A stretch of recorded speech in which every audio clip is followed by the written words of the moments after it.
Good evening, everybody. I am Dr. Himanshu Mehta, Vice President of Indian Society of Oral Implantologists, ISOI, the apex body of implantology in India. And I welcome you to yet another webinar. The topic of today's webinar is digitalizing implant practice. And the speaker is Dr. Segin Chandran, a stellar speaker who has himself mastered the art of digital dentistry. As you are all aware, ISOI has always been in the forefront when it comes to disseminating knowledge. Let me all brief you about the activities of ISOI. ISOI is a 32-year-old association with membership strength of 2,226 and counting. We are proud to have our index journal, Journal of Dental Implants, with Dr. Sharat Shetty as the editor.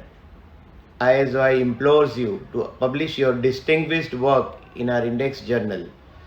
Another activity of ISOI is ISOI Research Grant, which has been set up 5 years ago to be awarded to exceptional clinical and professional investigations and breakthrough innovations that would improve the quality of implant-related care and services for better and meaningful care to our patients. It offers opportunities of up to Rs 50,000 to each selected inventor and researcher. ISOI now calls for applications this year too, and the eligibility criteria can be found in our website isoimplant.com. We have a tie-up with a web-based international learning portal called Dental Campus, which is a novel, innovative online program organized by industry leaders from Switzerland. Join in for a nominal fee and avail yourself of structured online lectures, courses, videos, etc. The ISOI family has a significant online presence as well.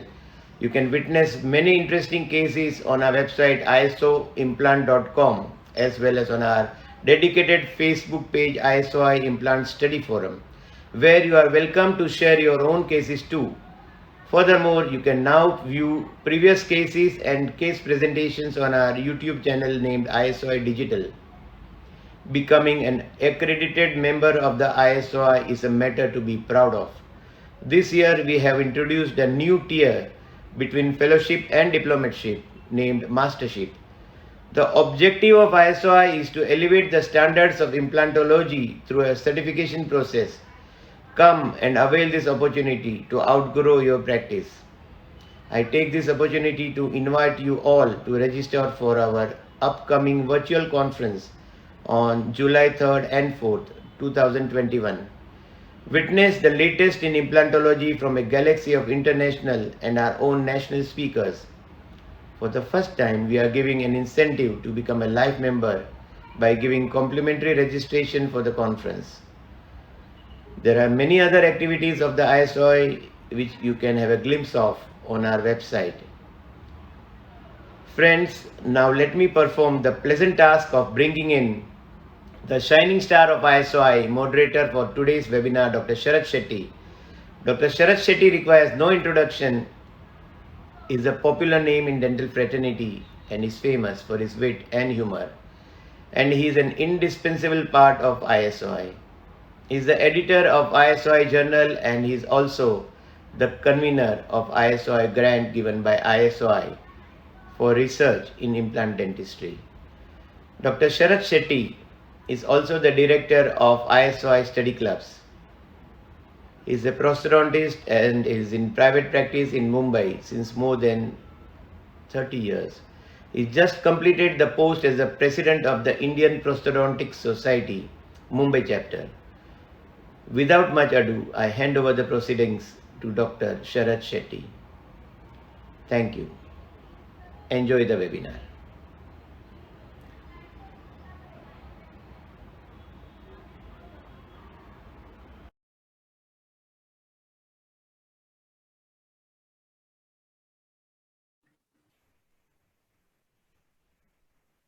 Good evening, friends.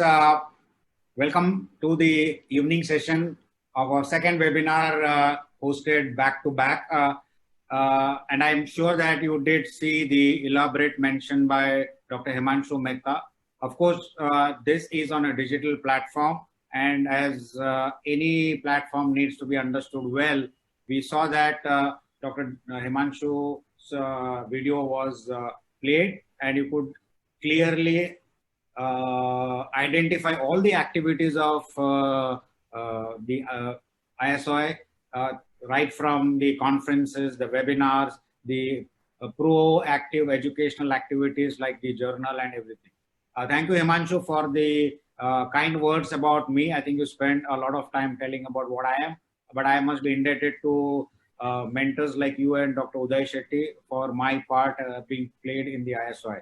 My immense thanks to Dr. Chitrang Thakkar for having organized this technical aspects of today's webinar, and our secretary, Dr. Amit Gupta, for his presence and his inputs later on through the session. Before we start the proceedings for the day, let me tell you about certain things, why this particular webinar is of significance, because we see that edentulism has ravaged mankind for many reasons, and we have always tried to replace those missing teeth, and not only replace, but of course get the best out of the function and aesthetics. Of course, this is a dream come true if everybody could place the implant in the same place. Okay, so implants though has been a very big boon to mankind, and there is a big rationale and logic to have the implant in the right place so that we can benefit from its position for good health of the bone, soft tissues, implant and restoration. But unfortunately and historically, freehand surgeries have ruled the roost for implant placement. But we are witnesses to many iatrogenic errors across literature and many presentations, because only two-dimensional images, judgmental correlation with anatomical landmarks, and clinicians' acumen determine that implant position. Unfortunately, we could not verify it, the position once it is in place, and nothing could be changed post the integration. This adds to the sometimes what I should say, that the implant dentistry has got a bad name for its performance because of the wrong position. But somehow in last 10 years, we have seen digital technology coming into play for their speed and accuracy, like radiologic imaging, impression making, restoration fabrication, and even diagnosis. And I'm sure that digital flow for good practice of implantology has also been being practiced for some years, but there are some stalwarts who have mastered it, and there are some novices who are just into it, and sometimes they are lost their way because there are some specific ways of doing it. And I think without much ado, I would wish that we have one of the big practitioners of digital implant dentistry in India in the form of Dr. Segin Chandra. I think Dr. Segin does not need any formal introduction to most of the audience who are there watching him, watching this session. But nevertheless, let me tell you about a little bit about him. I think the presentation will be a justification of the credentials he carries on his back. But he is an eminent oral and maxillofacial dentist with over 20 years of surgical experience, with astute command over the orthognathic surgeries, oral implantology, cosmetic and laser dentistry. And of course, I think nobody can vouch more for digital dentistry expertise than him. He holds many awards and certifications of fellowship, diplomateship, postgraduates in aesthetic and implant. I think that just adds to his resume, but I think his class is the work that he presents. We have witnesses to many of these. Myself, he has made many presentations at the ISO platform, and of course many educational fora. He's also a KOL for Megagen Korea, Dentsply Sirona, Germany. Currently, he's the medical director and chief consultant at his Kamla Dental Specialty Hospital, Thiruvananthapuram. And of course, with the huge academic incline, he's also the chief editor of Aesthetic Expressions. I think I should end it here because he's the man of the day, and I present Segin Chandra to make his presentation on the topic digitalizing implant practice. Is it reliable and practical? And I'm sure there are many boxes which will open for us, and we may be taking away some tips and tricks which will change our practice from tomorrow. Welcome, Dr. Segin Chandra. The platform is yours all.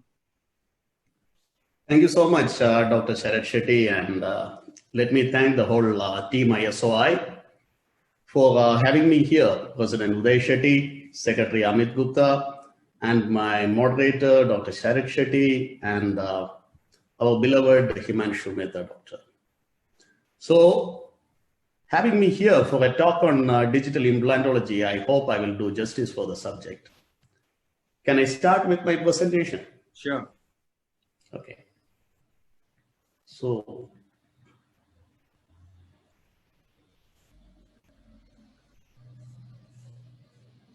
okay.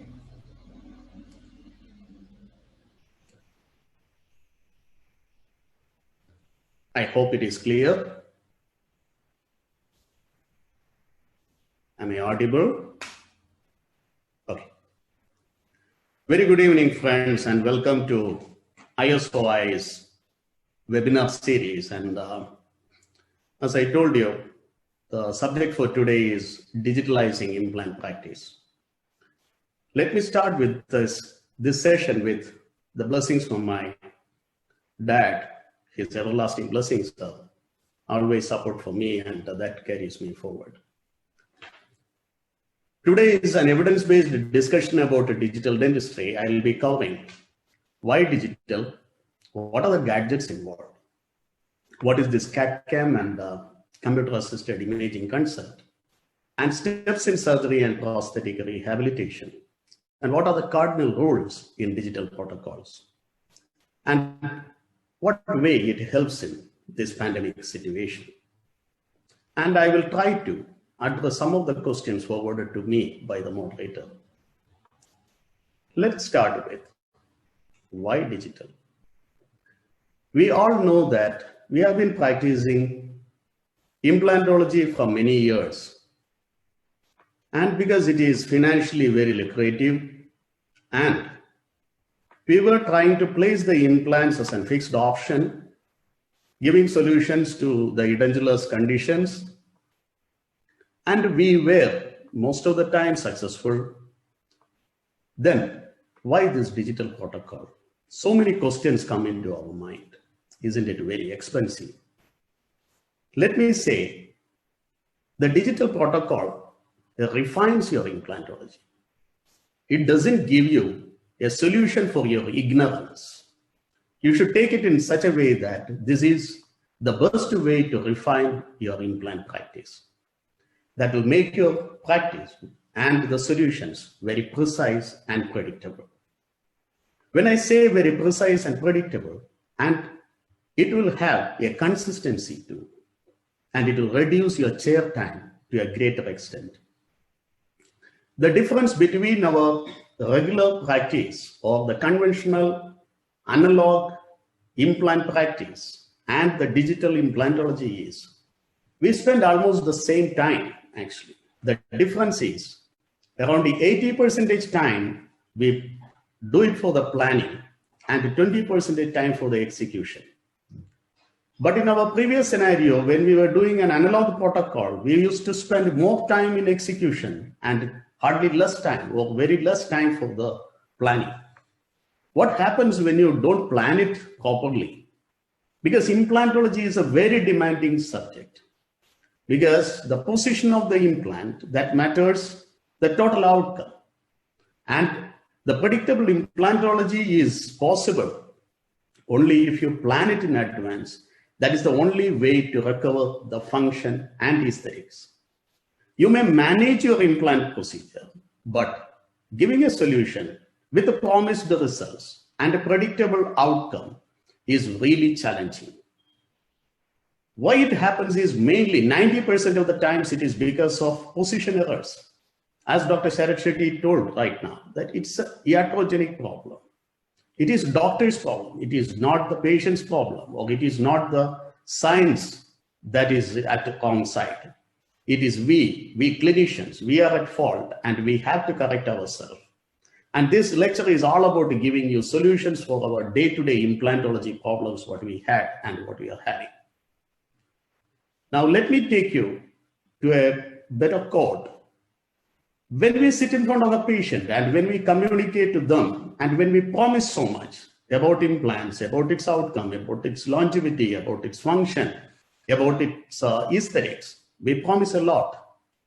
And if there is a possibility of going wrong, or otherwise if there is a lack of bone support, or if there is any negativity in the whole scenario, you should tell that in advance to the patient.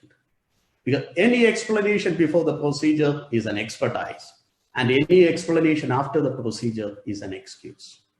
When we say excuses, we think in ourselves, always and always, I could have done this better. If I thought about this aspect before, I could have done little more justice to my patient. We felt the same thing many times in our practice, right? So let me take you to a very simple scenario which came into my practice few days back. This is an intraoral scenario. The doctor has promised to place 2 central incisors and given 2 implants in the centers. After a period of a week time, the patient came with little swelling on the gingival side, and the doctor examined and told that one implant is failed, but the other one is okay. But I cannot place this implant alone, so we have to take adjacent 2 more teeth support. So they went for 2 more lateral incisors of root canal treatment. After the endodontic treatment, he was given with a temporization. He lost temporaries, and then he was in my town, and then he came to meet me. Then he told, implantology never works. I want some other solution. Then I told him implantology works if it is done properly. And I was feeling so pity for him because he already got his endodontic treatment done, and he already prepared his adjacent natural teeth.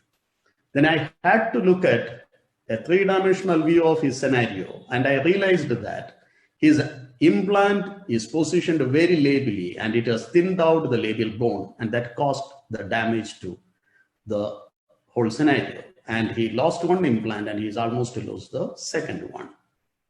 So where exactly that implant has to be placed? Now, to correct it, I had to remove that implant, do another 2 osteotomies, and place the implants in the right trajectory. You know the trauma, and you know the financial difficulties the patient goes through when they get a failure after promising so much. I'm not saying that freehand surgeries fail. Our lack of knowledge about the bone, about how to assess the bone and how to position the implant, our lack of knowledge is what is causing us the damage. If you are an expertised person, and if you can provide 2 parallel implants in available bone with a good primary stability, you are done with that job. Then I told him it is possible, and I gave him 2 implants with a good primary stability, and I grafted that defect, and I sent him again for a healing time, and I'm waiting for its total outcome. But the procedure which could have been done as a 2 teeth replacement, it has become 4 teeth now. So we dentists, we implantologists, we have to get ourselves trained not to make any such bigger mistakes. When they say, I need an implant, think twice. Am I trained well to do this procedure to its best? If I am not trained enough, then I am not doing justice to that patient, and it is a crime. Will you allow even an untrained nurse to give an injection to your child? No, we'll be very particular that the best treatment is available for our family members. Then why we do this to our patients? If you lack of knowledge, or if you are not expertised, please get yourself trained in the same subject. And you always need a mentor. After this case, I'm going to take you through the different aspects of how to come out of this mess, and how to be more predictable, and how to sustain in implantology field. Now, we can digitalize any part of implantology. We can digitalize the diagnosis phase and the planning phase and even execution. How far you digitalize, with what all gadgets, it depends on you. First, do a good implantology practice, or first do good implant placements and restore them. When you are an expertised person, that is the time to go digitalizing your implant practice. I will say this is not for very novice or very beginners who is doing the implants for the first time and second time. Many times I get a call saying that, sir, I'm very new to implantology. Can I get a guide made from your center so that I can place it same like how you place? But I'll tell you, I can manage if my guide goes wrong or if my guide fractures. I should be able to open up the flap. Even if I have promised that it is going to be a flapless surgery, it should not be a flop surgery. I should be in a position to open up that area and see the bone, assess the bone, and with a good primary stability, you should be able to place the implant and do justice to that patient. It is not that digital dentistry and guided surgery is not predictable. It is predictable if it is done in its right protocols and right way. So now let us see what are the gadgets what we require. We see a lot of gadgets in the market: CBCT, intraoral scanner, 3D printer, and CAD/CAM milling units. When we acquire one gadgets, our friends do ask, do you have a lot of money, extra money with you that you are spending it like this? You are buying on gadgets and experimenting it or what? Some people even call it as GAS, that is gadget acquisition syndrome. But I'll tell you now in this talk, we are going to tell you like how it is productive and how it is going to be the game-changing scenario in your practice. It is not just this on a digital show-off. It is your day-to-day dentistry, what is getting digitalized, and it is becoming faster, and it is becoming more and more predictable than whatever you thought about till now. It is worth reading up this article, which is written in 2019, about the current state of chairside dentistry and materials. It gives you a lot of information regarding the present status of this digitalization. I will tell you the amount of work, what is going to a lab in a digital form. The data was given to me by dental labs. I was astonished to see the number of intraoral scanners, the number of digital gadgets, what people have purchased, and the amount of digital workflow, what is happening in one lab. That is phenomenal. That means knowingly or unknowingly, we are changing from analog to digital. We started with digitalizing our X-rays, digitalizing our hospital records of the clinical records. I started my practice in 1999. The time I started my practice, I had a computer and I had very limited information regarding my patients. Now, when I sit back and see the digital records of my patients, it is an information to see which all procedures are predictable, which are procedures we have done it in the right way, and how much it benefited to the community.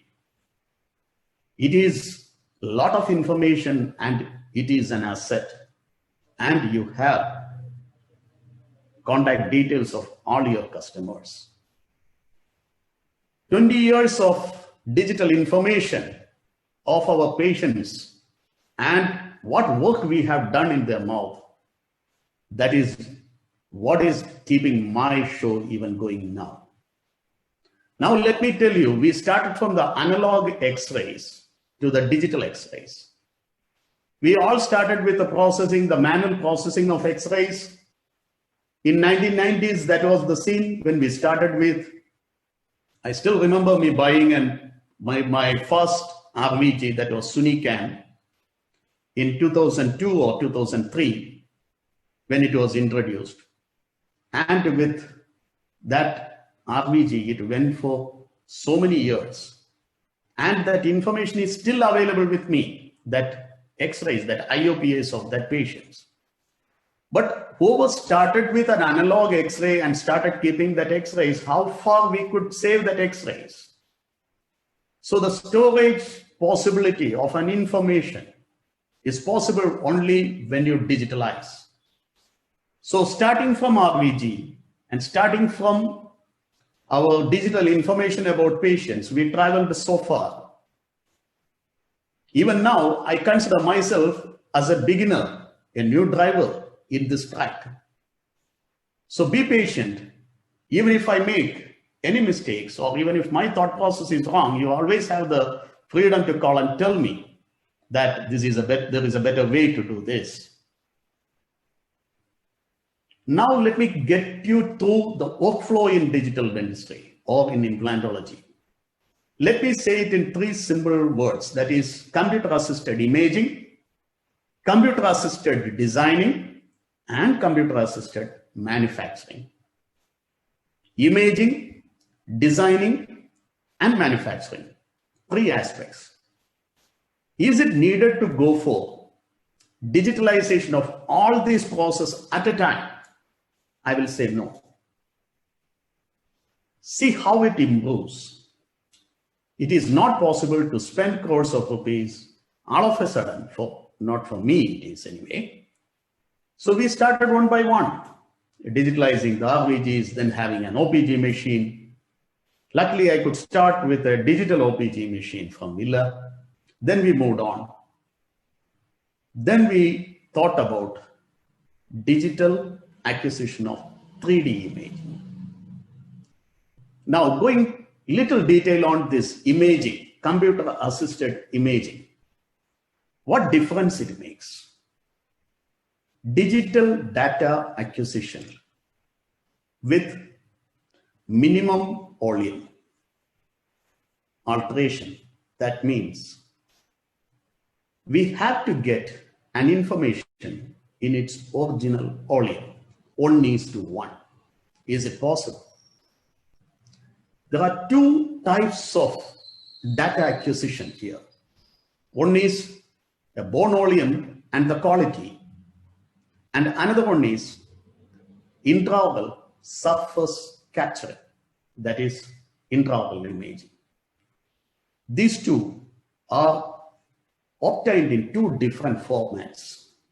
One is as STL, that is standard tessellation language, or otherwise standard triangulation language, or we even call it as stereolithography. Now, we are very much used to our impression materials like adhesion silicones. When we talk about the rubber-based materials, how many months or how many days we can store it as a cast, or the information what you get out of that final impression will last only for a few months or few years. But I'll tell you, if you get the same accuracy of that impression with a digital way, that is by intraoral scanner, and if the accuracy of that intraoral scanner is same as that of a rubber-based impression or a silicone impression, then it is justifiable to use a digital measure. We have it for the lifetime. The information what you got out of that particular impression can be stored in a digital form in a hard disk. And there is always a suffocation and a bad taste felt by the patient when we take a manual impression, the regular colloidal or rubber-based impression. The advantages are many when we go for digital impressions. No paste in the mouth, no gagging, no bad taste. And it is very much time-saving and no plaster work. And it is better understanding to the patient and to the technician. And I'll tell you, it is one of the best education way, like it is the best patient education tool also. Once we take an impression, the patient see that and they understand what all things are missing there. They immediately tell us why this isn't this way, why can't we correct it? As though he never looked into his own mouth so far. Now, the information what he got as a STL file and how it differs from the lab scanner. Of course, now none of the labs are working in a manual way. They are much smarter than the dentist. They want to have a mass production in a shorter span of time. So what they have done is, whatever measurements, whatever the plaster cast, what you're sending in die stone or the regular type 2 plaster or whatever way you are sending it, it is getting scanned in the lab, and the digital information is taken up for the digital processing of a designing and manufacturing of a car. So the model what you send to the lab is again scanned. Instead of taking a measurement, getting some errors getting incorporated, and that getting scanned, it is better to scan from the mouth. That is the importance of having an intraoral scanner. We may say that, okay, I am very comfortable with my rubber base, I can manipulate it well, I have been taking these impressions for a long time. Why I need to digitalize? I'm telling you the reason. A scanning for the real prosthetic work after 2 stages of 2 conversion, and then going for the scanning and then going for the manufacturing. If your work is reaching in no time to the lab, hardly 1 minute, it is the time you take to send a mail. Converting that to an STL file, or it is acquired as an STL file, the same thing is transferred to a lab via wave transfer or any such transferring methods. So when you send it, especially in this COVID time, we are saving a lot of time and the lab person is not able to reach you. You are not able to send the work through any third person. The couriers will reach very late. The work getting delayed a lot. At the same time, the best way to get your lab work sent to the lab at the right time or in a very fraction of a minute is only by acquiring an intraoral scanner. Now, what is its accuracy level? It is being evaluated, it has been studied by so many clinicians worldwide.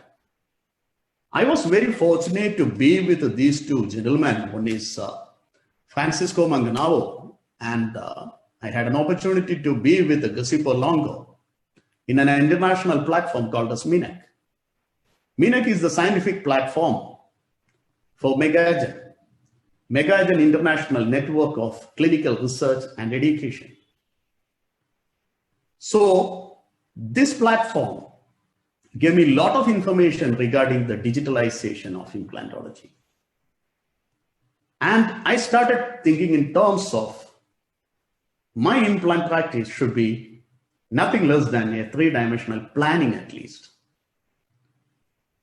I started doing my guided surgery way back in 2006 with the Professor Gate from Nobel Clinician, using Nobel Clinician software. I even purchased that software and started trying to work with it. It was too cumbersome and we could not do it for a day-to-day activity at that point of time. Then for manufacturing a stent, we used to send it to Sweden. And I got my first digital implant placement through a surgical guide was done for an R-on-6 protocol for upper and lower. I don't think I have included that in this presentation. Even now, it is going strong. So predictable the surgery was. That time I could see 1 or 2 implants slightly here and there in an OPG than I expected. I never knew that the decision is not the same what I have planned in my mind and what I have discussed with that person who was manufacturing that gate at that point of time, because we never had that smooth communication about the implant angulation or the implant depth and what way we had to proceed. It is like you wanted to place R-on-6, is it possible or not? The lab person decides. I don't even know who planned it, whether it was a clinician or a technician who were at that point of time in Sweden and who was convenient to do that. They have done it. And I tried to place that implants. in the right protocol as what they taught us to do. And starting from that era to now, I have witnessed a lot of transition in the protocols. When we think about the transition from the mere 2D to 3D, it is very much refined. When I wanted to purchase a CBCT machine, I started searching for the literatures to see how it works and how to take a decision, which machine to purchase, on what basis, and how it is important to know the technology of that machine and then to go for one. I was already having an OPG and lateral surf. Then I wanted to have a CBCT of my own. By then I have become a maxillofacial surgeon, and my usage with CBCT was versatile. Like, I can do it for implants, I can make use of that for the endodontic work, what is happening in my clinic, I can assess the lesions, I can plan my surgeries better. So my mind started thinking in a three-dimensional way all the time. And the information given from the scan centers of the digital workflow delivering people, like in implants, I was not satisfied. So when I read about this information, like, there was a lot of things to understand before buying a CBCT. That led me to buying a CBCT of my own, and even now it is functioning and it is giving me results every day. When I purchased, everyone asked me, how many CBCTs you are going to take in a day? Is it one? Then I proved with my calculations, even if I take one CBCT a day, it will be 30 CBCTs. And even if it is 30, or this one, even if it is 30,000 or 45,000 rupees income out of that, that is more than enough for me to give the EMI, what I am going to pay. A monthly EMI of 40 or 50,000 rupees, it will be easily managed if you take one CBCT and another 3 or 4 OPGs and 1 or 2 lateral surf. That's why I should hesitate to go for one.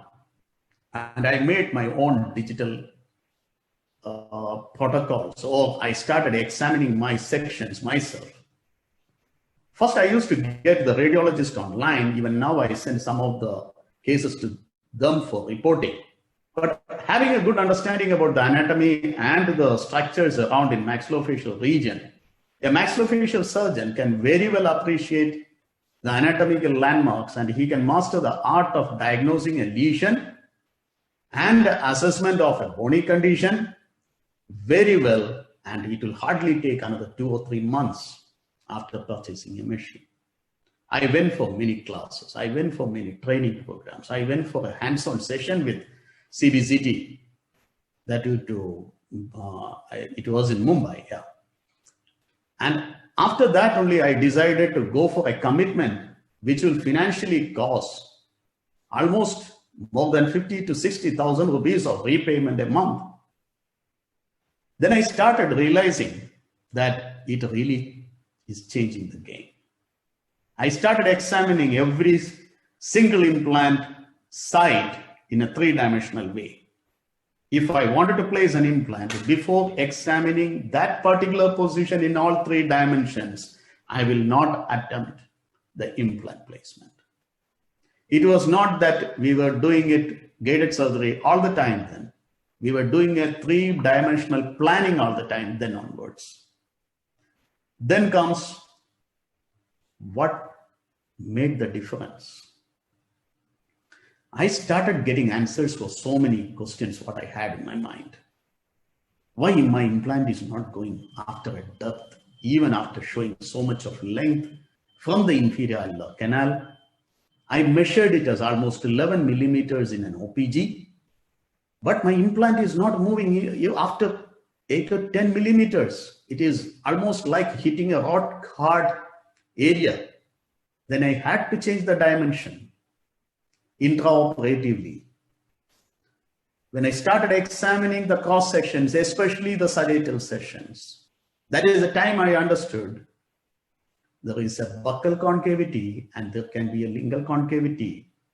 And this concavity will determine the implant position. When you plan it in a three-dimensional way and a prosthetically driven approach, when you try to correlate the implant position in an axial loading way, you will be restricted to place your implant in such a way that it is with lesser length.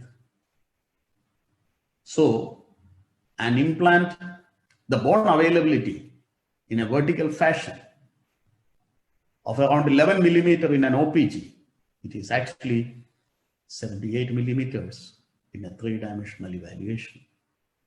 And one of the questions what I got from one of the participants today is, can we assess the buccal deficiency, or can we assess the lateral bone deficiency in advance? Of course, yes. We can even quantify. If you have the right softwares, you can take the volume. By CBCT machine alone, it will give you the cross sections in all possible ways, like all three dimensions. And then it is your job to put that information into your software and assess the amount of deficiency what you have and to quantify it.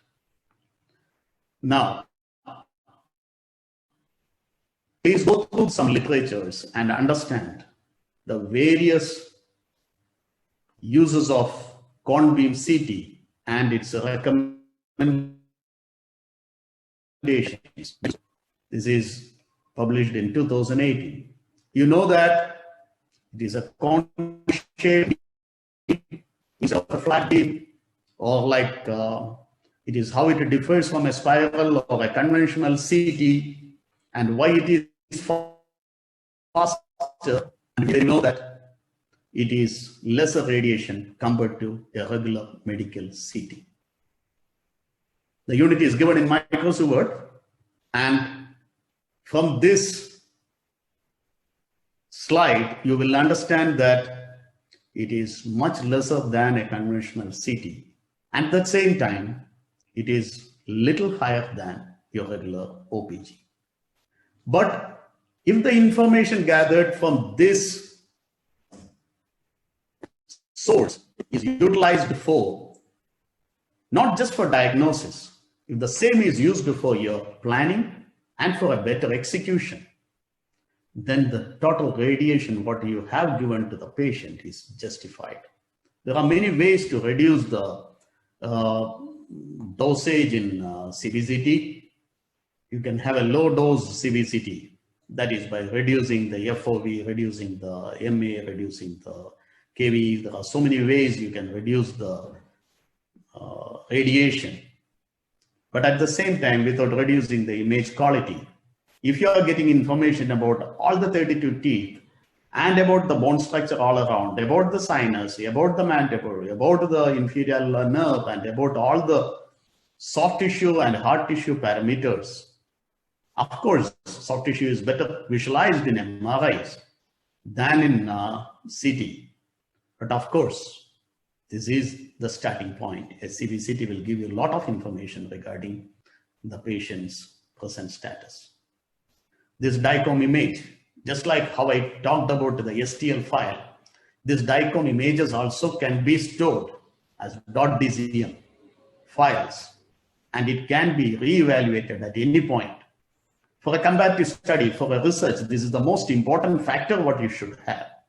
And that is what is happening in our practice nowadays. Coming to the designing part. We talked about the imaging. We got a lot of information. Now we wanted to process it. How to process the data? In what way it helps us?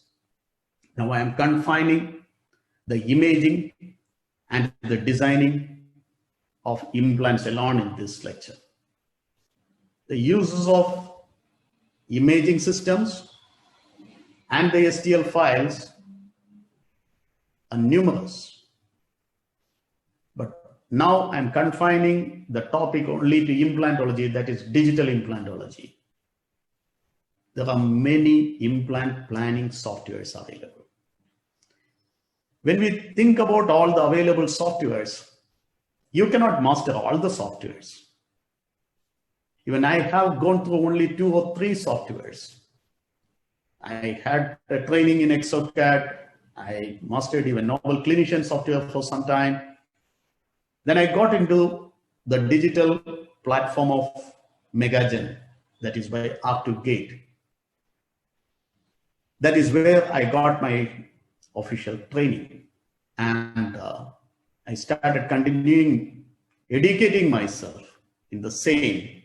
And now I can say that we can do most of the protocols in Articulate ourselves. Now, what we do with these softwares, actually we are merging 2 informations.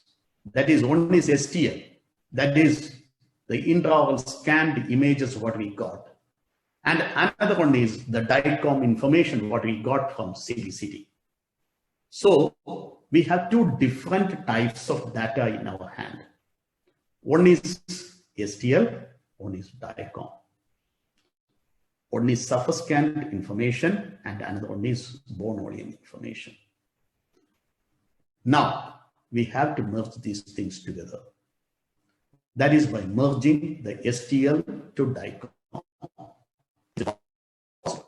Of course, we have a method to do that. That means the DICOM files, a part of the DICOM volume have to be converted to the STL. That is called as STLization. That means there is a standard triangulation language. What is this triangle means? The light is the source and it is hitting on an object and it comes back to your sensor. That is the triangle. Light, object, and the sensor. This triangulation language is what we need or what we get from the intraoral scanner. To the same format, we have to convert the bone volume image, what we acquired, in pixel by pixel, oxel by oxel. So that information has to be transferred to an STL file so that both the STLs can be matched. What is the need of this merging? We want to recreate a patient and we want to try all the procedures before touching him in a virtual patient. When you wanted to create a virtual patient, you need the soft tissue profile and you need the hard tissue profile, both. So when you wanted to have both the information, we need to merge this so that the soft tissue sit exactly in the same position as it is in the mouth, above the bone volume. So that is by matching. Matching is done by very precise method. First, we select some dots in both the files, and with artificial intelligence in the software that will be matching it, or it will be matching it. Then we have to use another step called as precise matching, where you try to match point to point in all 3 planes, so that soft tissue to hard tissue merging is done and a virtual patient in 1:1 format is given to you in your laptop or in your computer.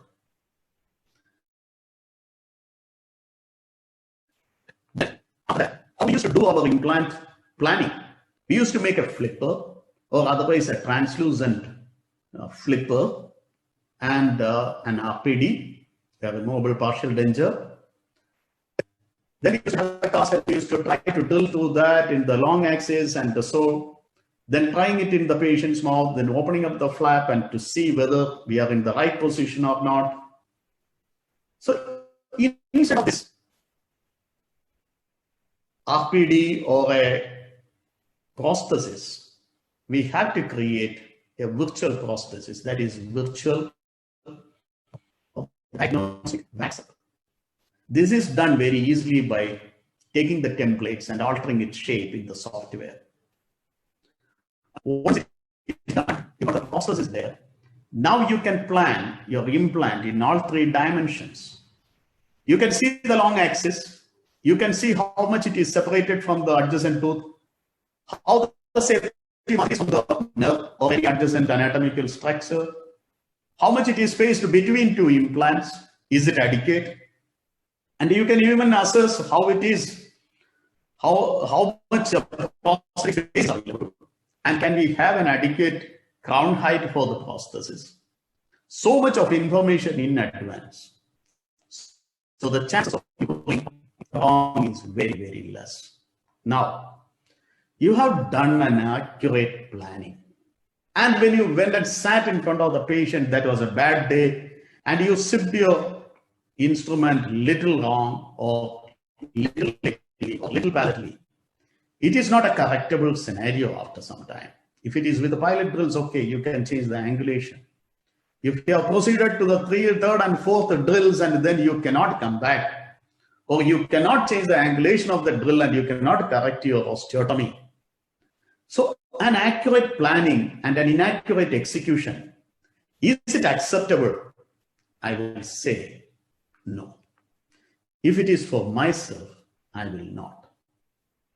Even our patients, once you have this scenario in your hand and you say that I have both the options, I can do it manually and I can do it digitally, pre-planning a lot and giving a lot of success rate for your procedure, then they will surely say, this is my experience, I'm telling you.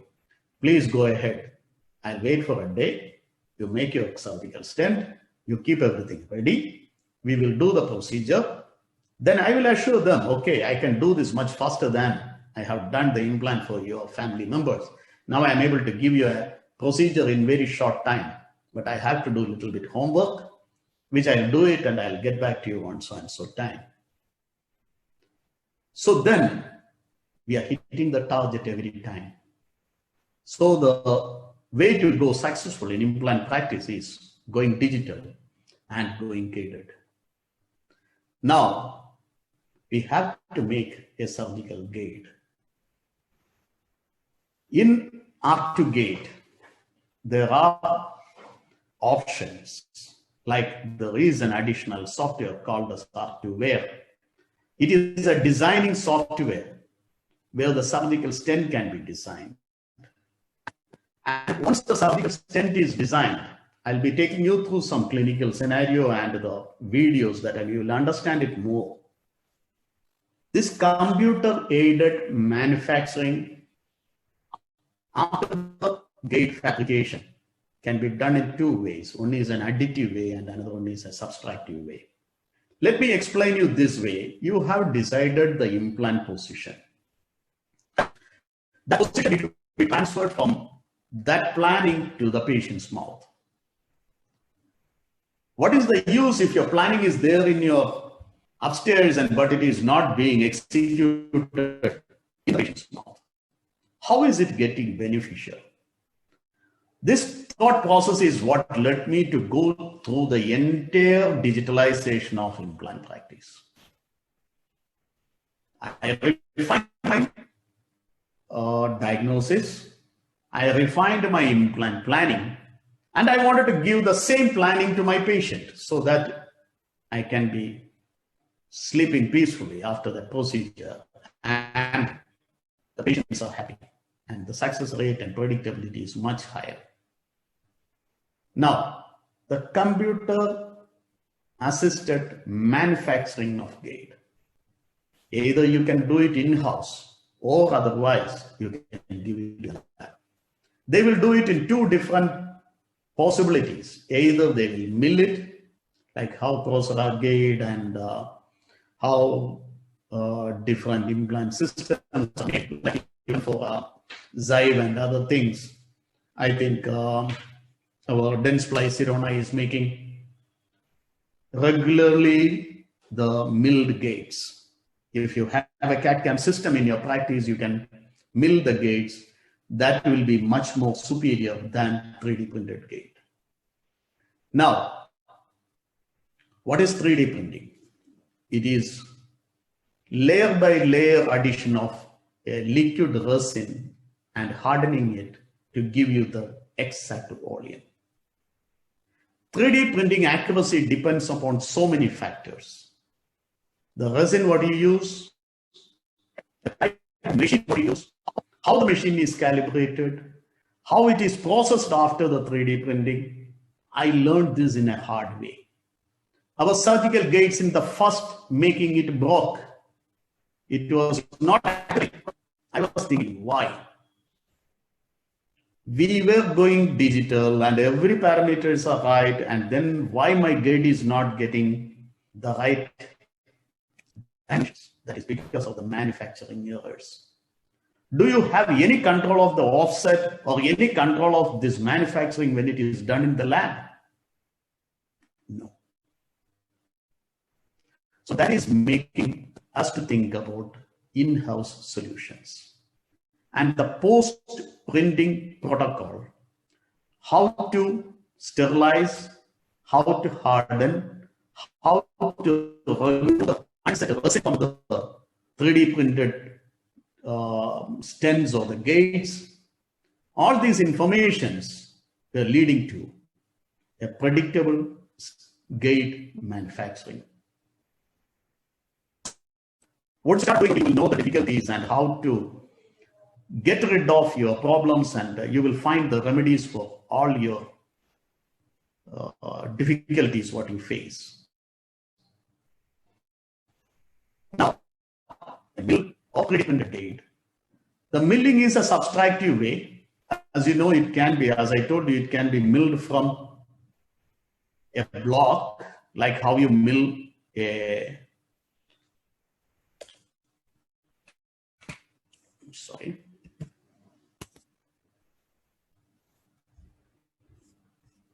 Let me take you through the slide. Okay.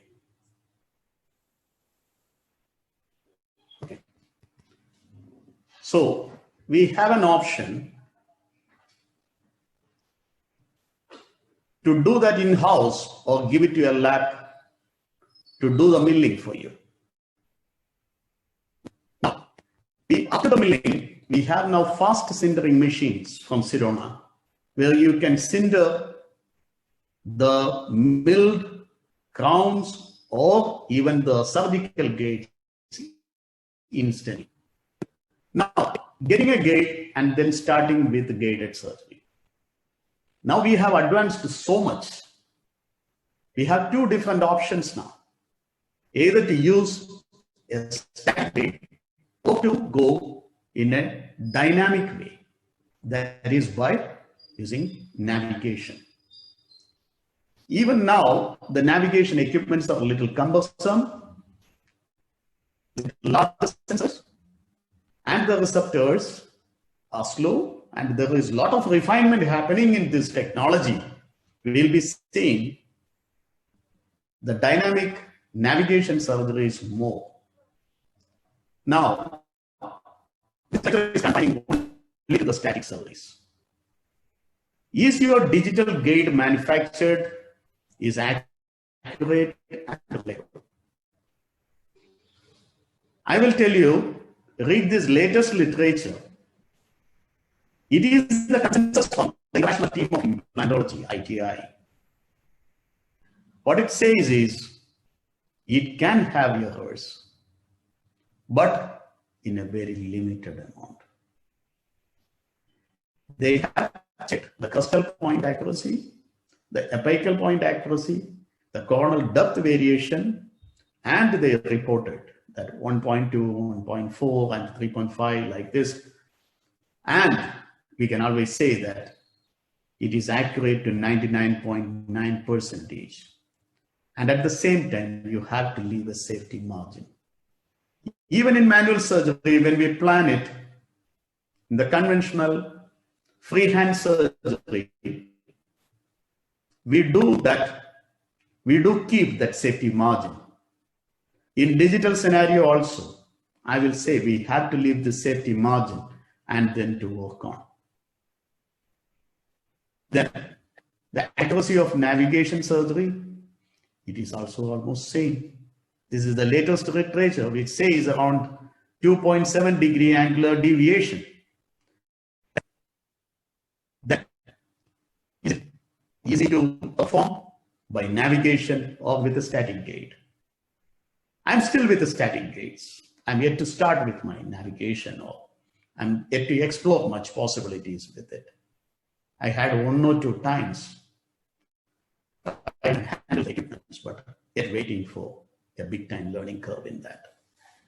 Now, watch how we perform from start first to last a guided surgery. We clinicians, we know very well how difficult it is to place implants in upper molars, especially 6 and 7. And especially in 7, that too as parallel to 6, that too in soft bone. If the mouth opening, or if the patient is closing his mouth every time, how difficult it is to orient all the time in the right angulation. Watch this, and then let us discuss how we manage.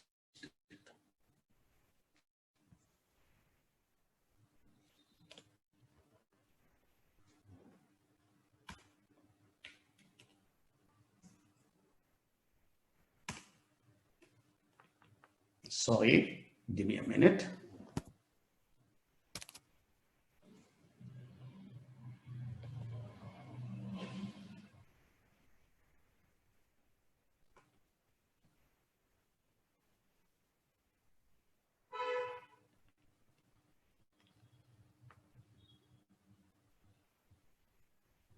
Okay.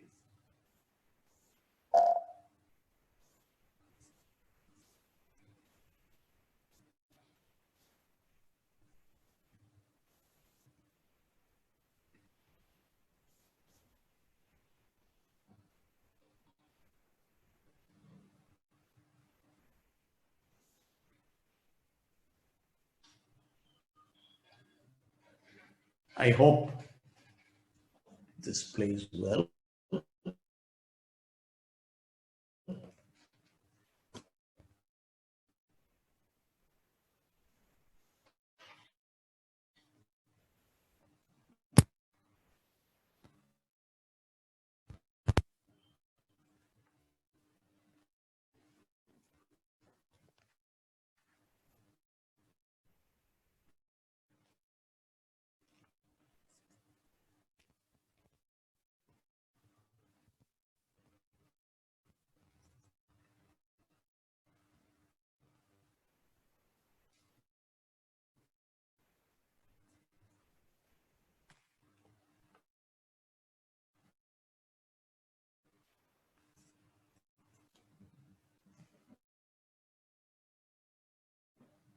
Hello.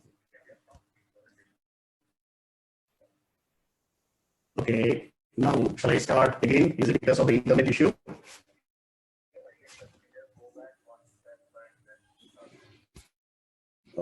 Okay.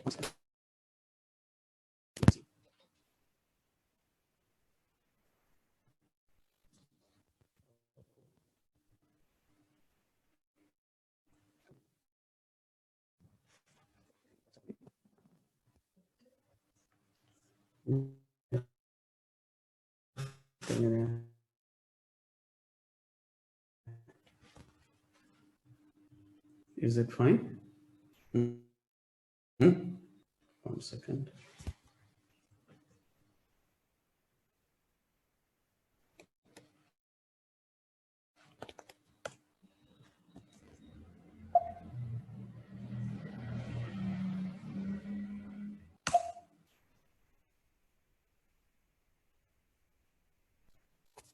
Your screen is being observed. Okay.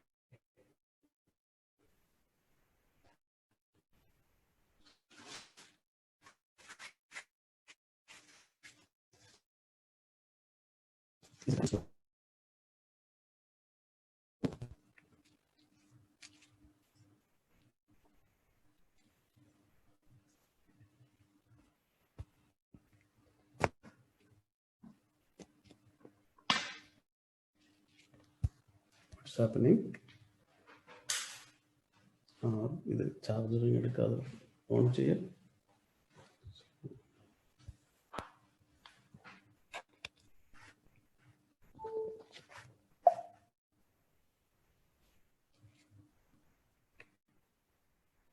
Was it disturbed?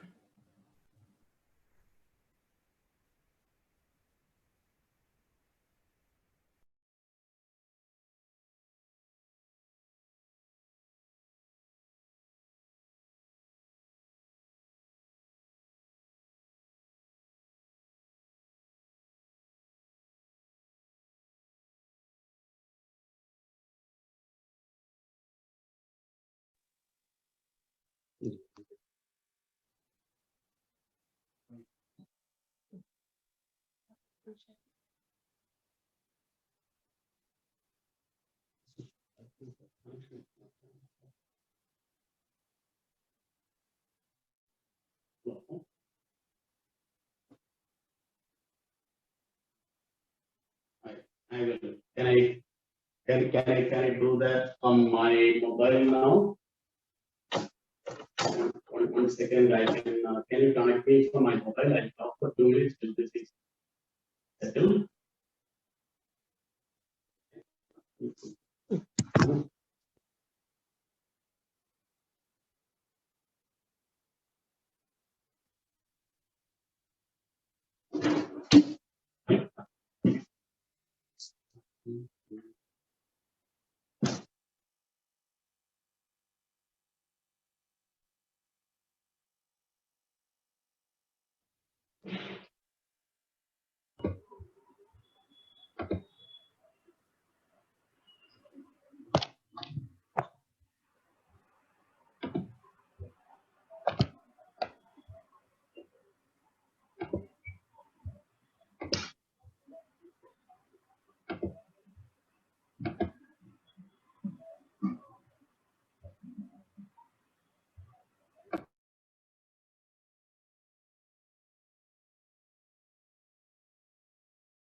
Requesting all to stay tuned. We are just trying to work out the network issue. Kindly stay tuned.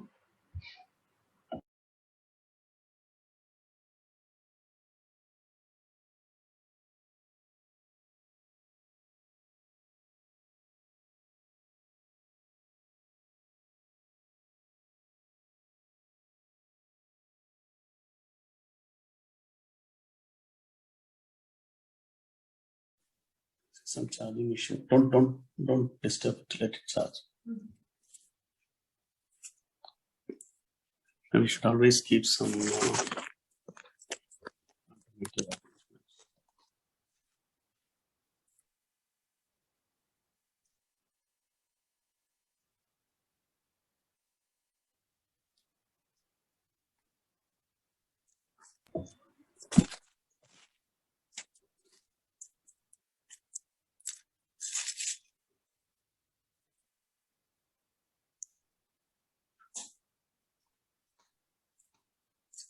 Okay, I can share from this.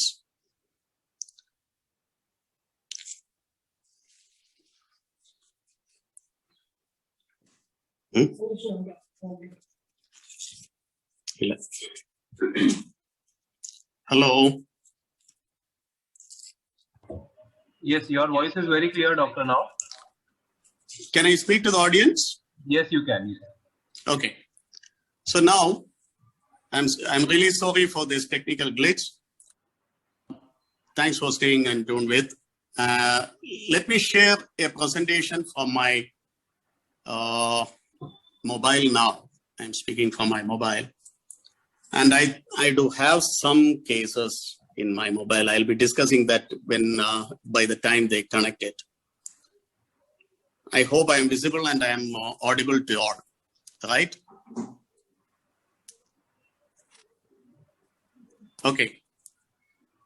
Now let me continue with one presentation, what I have in my mobile, that is, I am sharing the screen. Okay.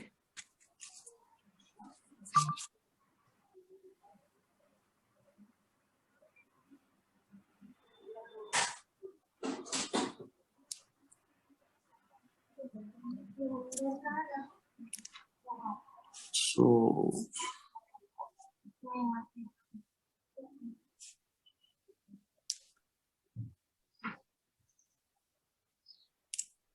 now let me take you through a guided surgery protocol, what we have done for.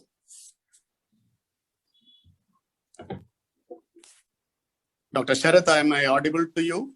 Yeah, now I can hear you. I also had to just come out and come in. So thanks, I can hear you in.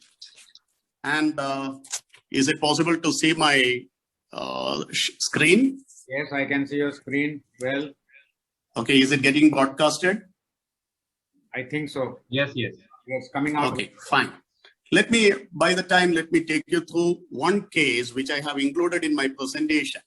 Okay. I thought of showing you people a video, but Okay. at the same time, now let me take you through another case, what we have done as a guided implant placement in anterior aesthetic zone. This was a boy who lost his smile because of an accident. And after some time, he came with a broken tooth, a failed post and co, and an avulsed and re-implanted tooth 10 years back. One was having an external resorption and another one was having a root fracture.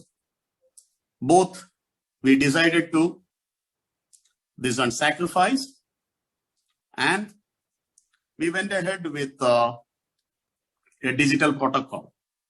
As we discussed, first we acquired a CBCT, and then we tried to merge the soft tissue profile, that is the STL. And then we decided to do a wax up. Before that, I started planning the implant position.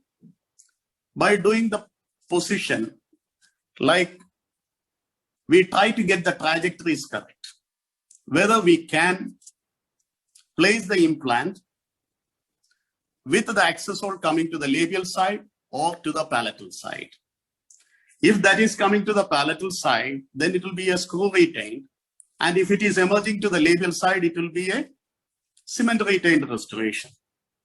So trying to do both the implants in the most acceptable way, that is trying to get the implant trajectories in such a way that we get the palatal access. We tried to plan the implant after placing the digital waxer. With the digital waxer, we know where exactly the incisal edge is and where exactly the implants has to be. And I could very well decide the implant position, and then I could transfer that information to a gate fabrication. This is the way we are getting the gate fabricated by R2Ware software. And the R2Ware software will help us in deciding the extent of the gate and then coming to a physical form of it by getting a 3D printing done. After this 3D printing, it is positioned in the patient's mouth. It is a tooth-guided, tooth-supported gate. That means it is a stable gate, much better than the tissue-supported. And we will discuss about the tissue-supported and the bone-supported or the tooth-supported gate later. But at the same time, the stent is in place and we could follow the drilling protocol. And the most important thing is not to skip any drills or to keep the drilling protocol without skipping any drills and continuous.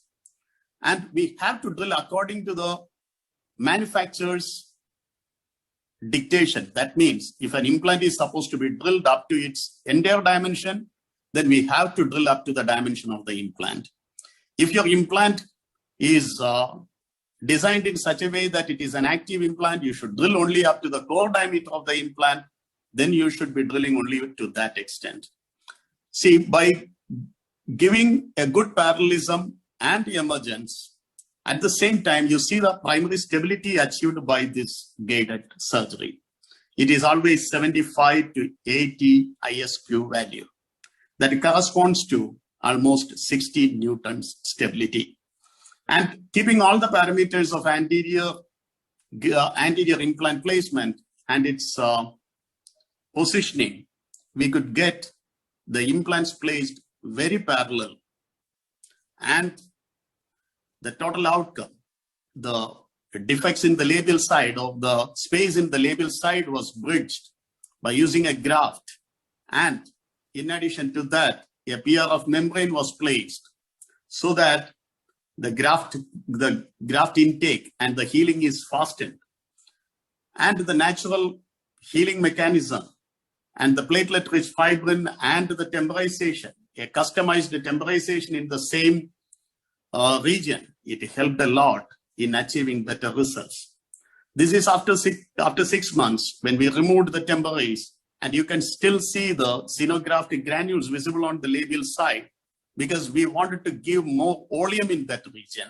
We don't want the bone material to resorb faster. That is why we used the xenografts, and we could get a good emergence profile. And after this emergence profile is achieved, we used zirconia abutments, and we tried to give him a better crowns in that two teeth, and the patient is very happy. And say, taking care of the perio condition and taking care of a good emergence and a good tissue contouring, we got the best appreciation from the patient, and he started liking his smile, and he thanked a lot for the entire job. So that means your implantology is becoming more predictable and more precise than what you were doing it in freehand methods. And whenever you wanted to achieve the same results, I think the guided is the better way to go. Now I'll take you back through the steps in designing and execution. I think my lab is working now. The moderators can log me in again, and I think I can continue with my presentation. This was also a part of this presentation. I took it from this mobile, and I started sharing it with you. Can I continue with my... Sorry for echoing. Okay. So can I share the screen now? Okay. I'm back to my presentation. Sorry for this inconvenience, dear friends. My apologies. And we were discussing the accuracy level. I hope I'm back with my presentation, Dr. Sharath. We can hear you. Please continue. Yeah, thank you so much. And we were discussing about different options for milling or 3D printing, and the guided surgery, navigation, and the literature saying about the accuracy of each method. And now please watch this video if it is running. Let me take a break.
This is the real-time video, and this is the time what we have taken to place these two implants.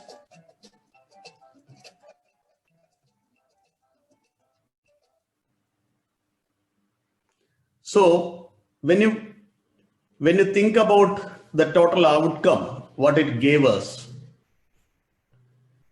let me show you the final part of it, like the parallel implants what he gained at the end of this whole exercise. I will tell you this. Okay, see.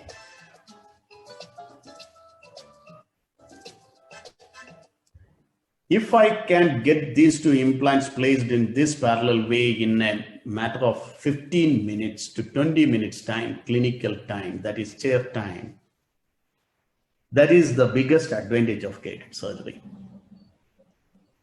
Let me tell you, friends, as I told you in the beginning, it is 80% planning and designing and 20% time for the execution.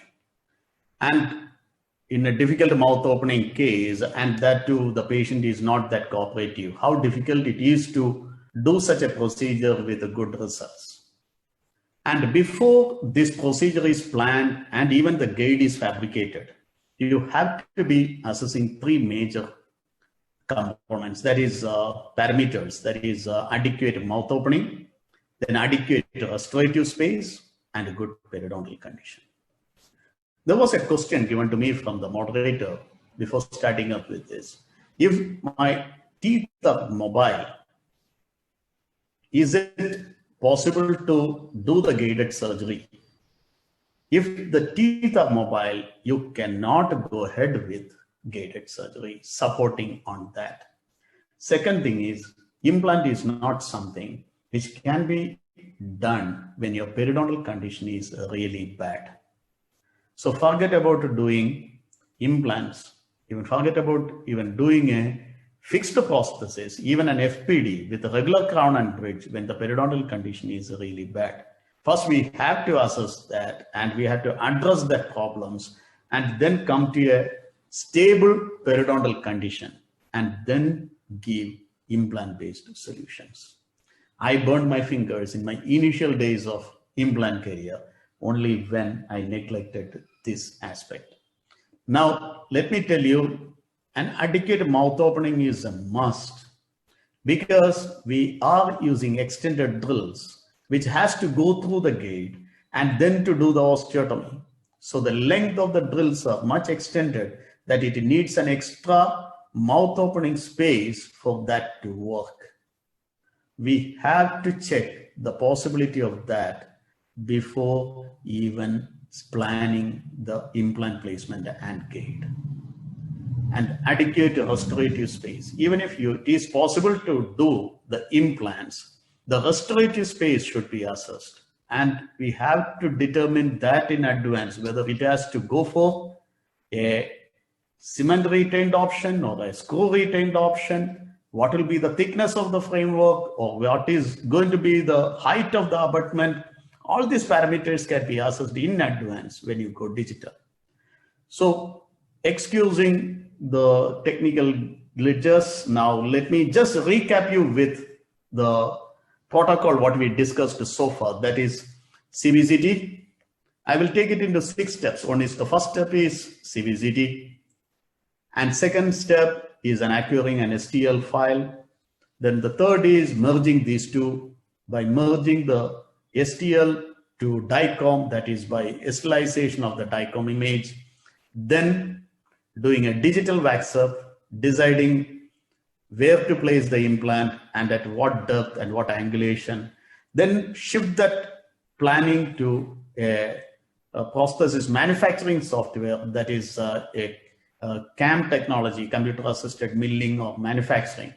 Now using a 3D printer or a milling unit, get that gate made and then do the implants. You will see high primary stability for your implants and good parallelism and easiness of way in a matter of 15 minutes to 20 minutes time, clinical time, that is chair time. That is the biggest advantage of guided surgery. Let me tell you, friends, as I told you in the beginning, it is 80% planning and designing and 20% time for the execution. And in a difficult mouth opening case, and that too, the patient is not that cooperative, how difficult it is to do such a procedure with good results. And before this procedure is planned and even the guide is fabricated, you have to be assessing three major components, that is parameters, that is adequate mouth opening, then adequate restorative space, and a good periodontal condition. There was a question given to me from the moderator before starting up with this. If my teeth are mobile, is it possible to do the guided surgery?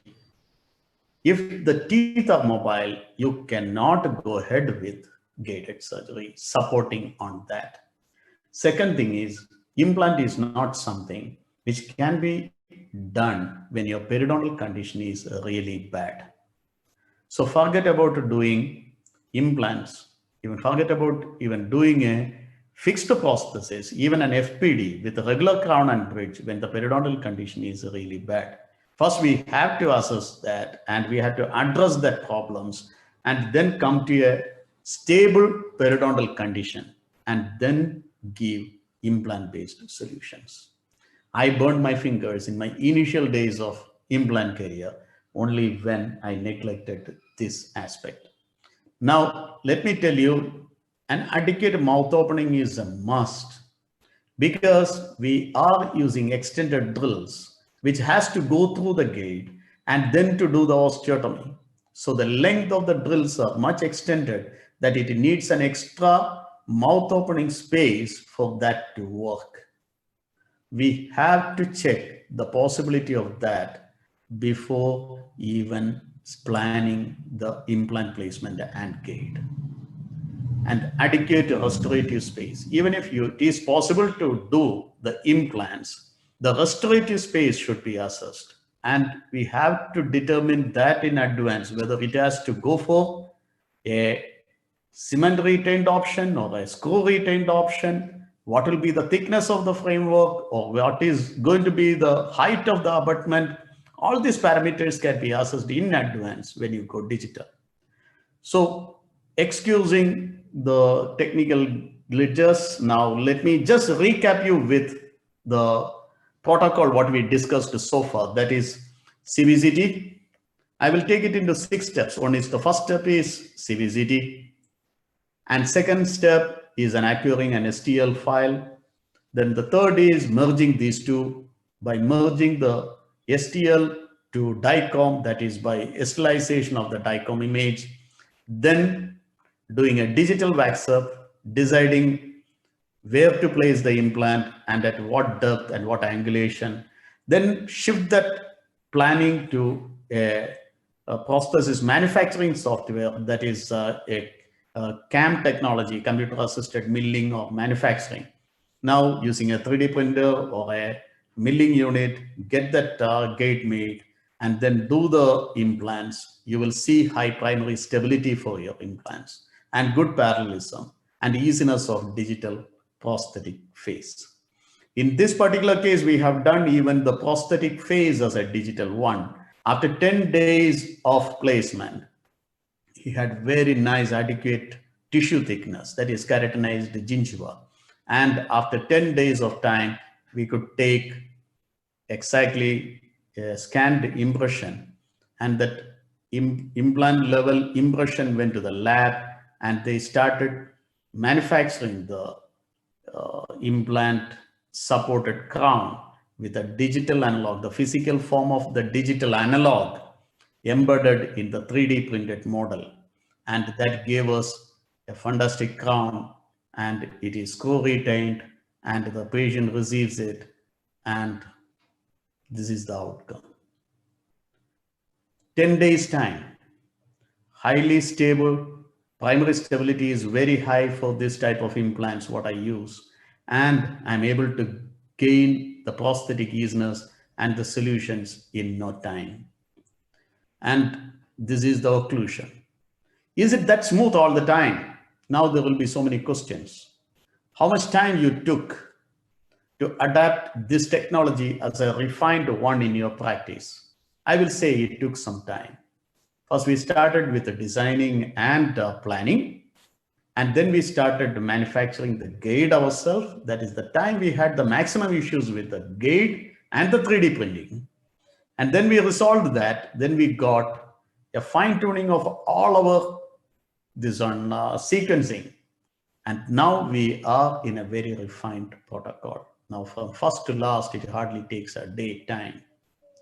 Implant gated surgery risk and its preventions: gait fracture, gait seating issues, gait movement, inaccurate osteotomy, not getting enough depth for the placement, and the implants half the way getting stuck. There are so many complaints given by the users, and at the same time, we know what is the remedy, what way we could have avoided all these things now. So there is a need for a mentor when you learn a new protocol. You cannot just buy it just like you're buying another commodity in dentistry. You cannot go to a lab and just get a purchased gate and just start drilling it. Your own thought process, if it has to be implemented, you have to follow your own protocol, and it is better to have an in-house protocol if possible. Now, I will tell you 5 tips to avoid the major complications with gated surgery. Let me say it in this way. First one, stabilize your gate all the time. You have to stabilize your surgical gate in such a fashion that it is not moving at all. Now, if it is a tooth supported gate, it is okay. If it is a tissue supported and bone supported, or if it is a tissue and teeth supported together, you have to be careful about a few things. You should not alter the soft tissue profile after it is captured. And if you have any teeth to be extracted, that has to be extracted, then place the gate. If that extraction is planned, then you have to modify the STL by means of digital extraction. That means a subtractive mechanism in the STL file, so that you can delete off that particular tooth and you can have a scalloped area where you can plan your gate. So the seating issues will be very less. And you should not inject the local anesthesia too much that you are blotting up the soft tissue in that area. Try to give a block away from the surgical site and use minimal local anesthesia infiltration in the site. That will help you in gaining inaccuracies in the gate placement. And once you decided to go with a gated surgery, never mix freehand and digital. Once you do decide to go digital, then you have to proceed with the protocol given to you by the gate manufacturer or the implant system. You cannot mix and match the gate. There is another way of doing this digital surgery, that is pilot gated these are implant placements. That is not fully gated, it is partially gated. It will give you the exact positioning of your implant, spacing from the labial to lingual or from mesial to distal.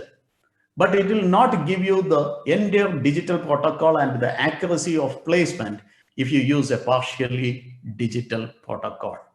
Now, there was another question asked to me from these participants where, is it necessary to place the implant through the gate? Of course, it is a must, because the implant has to go through that drill hole in the gate, and it has to get the primary stability in the bone through the gate, through the entire entire positioning, or the entire screwing in of that implant should be through the gate. Otherwise, there will be partial deviation of the implant.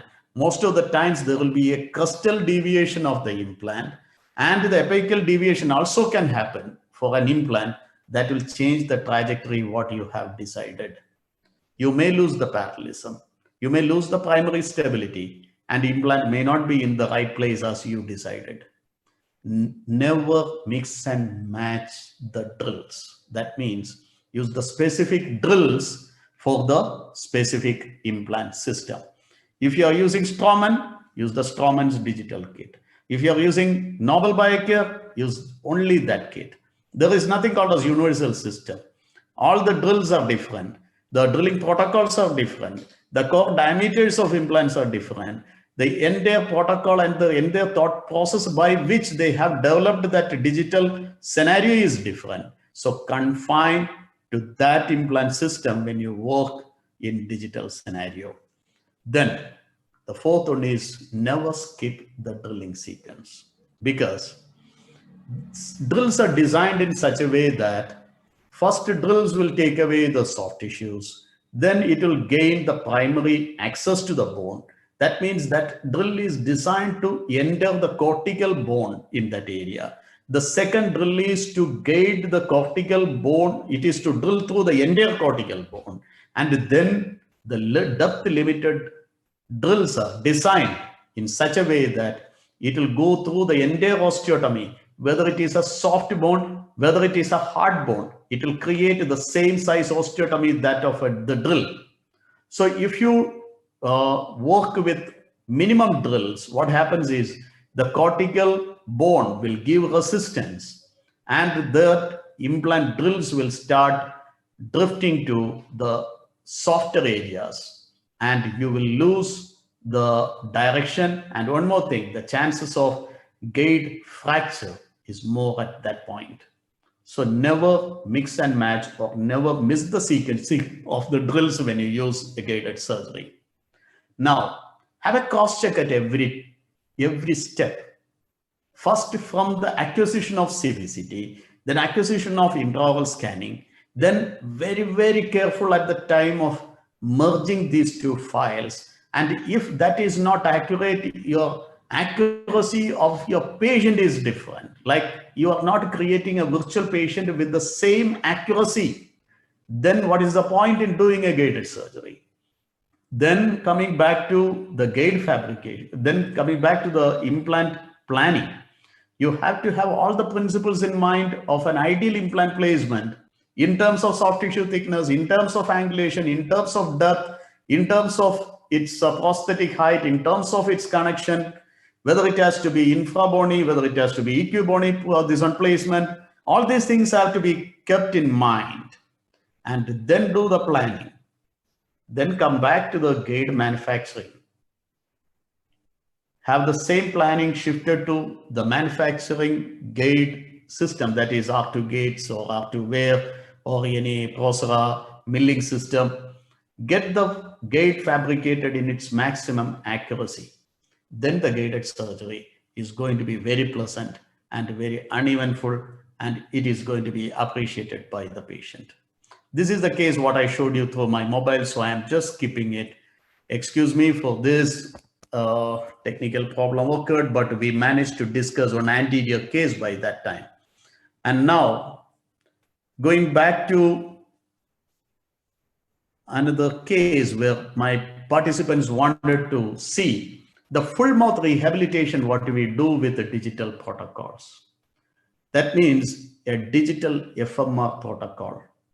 Before doing or before trying it for an all-on-4 or all-on-6 or an all-on-4 procedures with the digital scenario, you would have done, or you should do the good number of cases with the regular freehand surgeries. And you should be an expertised person to place the implant, to place the multi-units, to shift the platform from there's an implant level to the abutment level, and then to do the impression techniques in a manual way. And then only you should attempt this digital FMR protocols. We learned it in a very hard way. And see, I can just take you through some steps of this procedure. We don't have occlusion to guide us. So we have to have a digital articulation. So the digital articulation steps are mixing up 3 or 4 STL files. STL files made out of your wax rims, STL files of your intraoral ridge, and the associated mucosa, then STL file of your wax rims in the mouth, then these three merged together, and then as a single STL, getting it merged with your bony component, that is DICOM converted to STL. So after all this merging, you get a virtual patient who is in a tentative jogulation of the future prosthesis. Then you can do the wax, this one, digital wax up. When you do the digital wax up, then you will know how much space is left from the ridge to the proposed dentition. Whether you can give a good casted framework to support it, whether it is going to be a FP3 prosthesis or a directly a crown and bridge prosthesis to be given, or a FP1 prosthesis or FP3 prosthesis, or whatever prosthesis you can achieve, that is determined by the space available between the proposed occlusion and the existing bone level. And sometimes it will tell us whether to go with a ridge reduction to gaining maximum restorative space, or if there is an inaccuracy at that level, it can be identified and that can be corrected. And then we can do the digital waxer, and with that waxer, the same implant positions can be determined, and the same positions can be transferred to a 3D printed digital gates or the surgical gate. In this, it is purely tissue supported surgical gate, and you have to stabilize them well. That is by means of stabilizing pins. Using the stabilizing minimum 3 pins in an arch, and then doing the surgery, you will get an implant placement which is ready to receive a hybrid prosthesis. To take you through the entire steps of the full mouth rehabilitation, that itself will be around 120 slides, and it is not possible in just a webinar like this. If anyone is that interested, after the Corona time, anyone can travel and come down to Trivandrum, or otherwise we can conduct classes in common platforms, and we can take you through the guided full mouth rehabilitation protocols. Now, this is absolutely perfectly fitting prosthesis after the fabrication.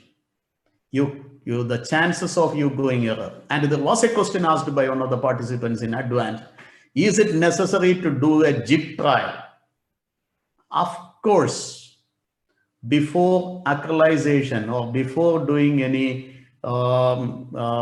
ceramic work over the framework or any prosthesis, it should be tried in at a Jib trial stage with the impression copings, and then with metal coping for the prosthesis, and then the final denture has to be fabricated. That means every step needs to be cross-checked in the patient's mouth. But when you are an expertized person, when your digital protocols, you have done good number of cases. My colleagues across the globe, they are sharing their videos and their cases with prefabricated dentures being placed. I'm yet to get into the comfort zone of, I do temporize, but I'm yet to get into the comfort zone of giving the final prosthesis, having the final prosthesis in my hand, and then going fully digital and giving the solution. That means 1 day implant or 1 day denture. Though many people claim that they do it in 1 day, but the fact and the scenario is entirely different. Most of the time it goes as a temporization, then for the final prosthesis. Now, I'm sure we will surely walk to that extent of digital implantology, that every denture, every crown is prefabricated to its maximum accuracy, and we will have the comfort of having the crown in advance and then placing the implant and then giving the crown. But having the periodontal principles in mind, it is better to allow the tissues to heal and to give a good emergence. Even if your implant is highly stable, give a time of minimum 6 weeks time. That is the time enough for a epithelial maturation and the keratinized gingiva to heal and to give good emergence profile in an implant site, that is soft tissue profile to create. If there is adequate soft tissue thickness and if the soft tissue profile is good, the underlying bone is that this on safe and it is safeguarded and it will show minimal crustal bone loss. So all the merits of the implants can be achieved by going digital. And go precise, go digital. That is the take home message.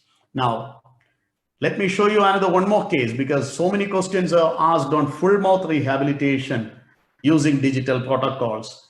We also learned it after doing good number of single tooth digital implant placements and multiple teeth in different areas of dentition. Then we started with full arch digitalization. Then we moved to full mouth rehabilitation with digital protocols. That is from the starting of the stent manufacturing till the end. Then let me take you through this one more case where we have planned, as we discussed. You can see the natural dentition in the mandible and the proposed dentition in the upper jaw, and you can see the space available. Still, I suggested a ridge reduction to the patient, but patient was demanding for the fullness and he don't want to have more. He wanted to have more visibility for his upper teeth as he had before. So we went ahead as a keyhole procedure in this case without doing the ridge reduction. 3D printed gate was made, it was sitting in properly, and this gate was placed in the mouth and it was given with a biting jig so that the gate position is not altered from the planned position. And then we go with the sequential drilling, where the initial drill, second drill, and then it goes on. And after every drilling, we place the implant in one osteotomy site, and all the implants used to have Megagen in this case. And this is the reason why we should give the implants within the gate itself, because there is a vertical limit marked. If there is a gate, there will be a vertical limit, and the marking you have to follow and you have to stop it at that level. That means that is the time the implant has crossed the soft tissue, it has entered the bone level, and it is at the right platform as you design in your designing. This is the reason why I stopped depending upon a third person for my planning and execution. I have total control over my implant placement and the total outcome. And this vertical limit, as we planned, once you get it for an implant, you will have wonderful, well-aligned or these unplanned angulations for your all-on procedure. Another question asked was, is it how you check the seating of a gate? Can you see a small window created? That is in between that to implant placement, there is a small square window. We give multiple windows in a full arch and one or two windows in a segmental arch gates to check for its passive fitting over the underlying structures, that is either over the tooth or in the soft tissue. Now, once you get a snugly fit for your gate, then you stabilize it with stabilizing pins. Once you stabilize with the stabilizing pins and once you start placing on an implant, then we can connect this gate to the first placed implant itself, that is gate stabilizing post. It will go into your implant and it will act like a temporary abutment and it will anchor the gate to the implant inside. So once you get the implants, all the implants placed, then you can check for the angulations of your multi-unit abutments. And then you see in the OPG, you got what you decided to have it in the patient's mouth. And this is the way we checked in the trial stage, and this is the final bencher. And the patient is ultimately happy, and he decided to share his photograph without this on masking his identity. And he says, let it be seen by others that If I can get this done, even others should get this. And many people are suffering because they don't know what is the option next. So I post many testimonials, and of course it is giving us an information about our practice and about our possibilities to our customers. At the same time, it help the needy people to understand what exactly is the latest protocol and how much duration it takes and how comfortable our patients are after the procedures. Now, is it possible to get your returns out of this investment? An approximate cost of an intraoral scanner will vary from 7 lakhs to 20 lakhs, 30 lakhs. The technology differs. It can be either a regular triangulation technology or otherwise a laser reflection technology, as you see in ITERO and 3Shape and advanced versions of that these systems, or otherwise blue light reflection and absorption technology by Sirona PrimeScan. See, that is a patented technology from PrimeScan. I started my scanning with OmniCam. Now I'm shifting into PrimeScan. The reason is, one is the latest technology, shortest time for the acquisition, very sharp images because it is using a particular blue light, and the blue light is always with a lesser wavelength than the visible light, the white lights. And because of its less wavelength, it can travel faster and it will reflect, and it can go to the depth of that the preparation, and it can go to the innermost aspect of an implant, and it can give us the scanning. And one more thing is, whenever you go to buy an equipment, try to go for the latest version possible, or otherwise the latest technology possible. Otherwise, what happens is, it is like buying a computer. Like, if you wanted to have the latest gadgets, the latest object, or the latest technology, let it be anything, let it be a car, let it be a computer, or if you get satisfied with the previous generation model, you may save some money in the initial days. But what happens is the technology get there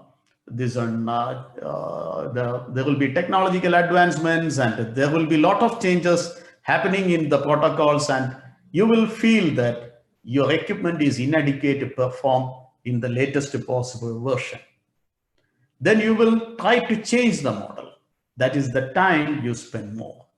So try to be abreast with the latest technology possible. I'll tell you, when I bought the CBCT machine, I went for the latest technology possible. That is flat panel sensors and direct conversion sensors. When you buy a CBCT also, you have to understand that now there are two different types of sensors available. One is direct sensors and one is indirect sensors. CMOS technology is indirect sensor. They have converted it into flat panel sensors, and there is a lot to discuss when we discuss about the radiology and the equipments involved.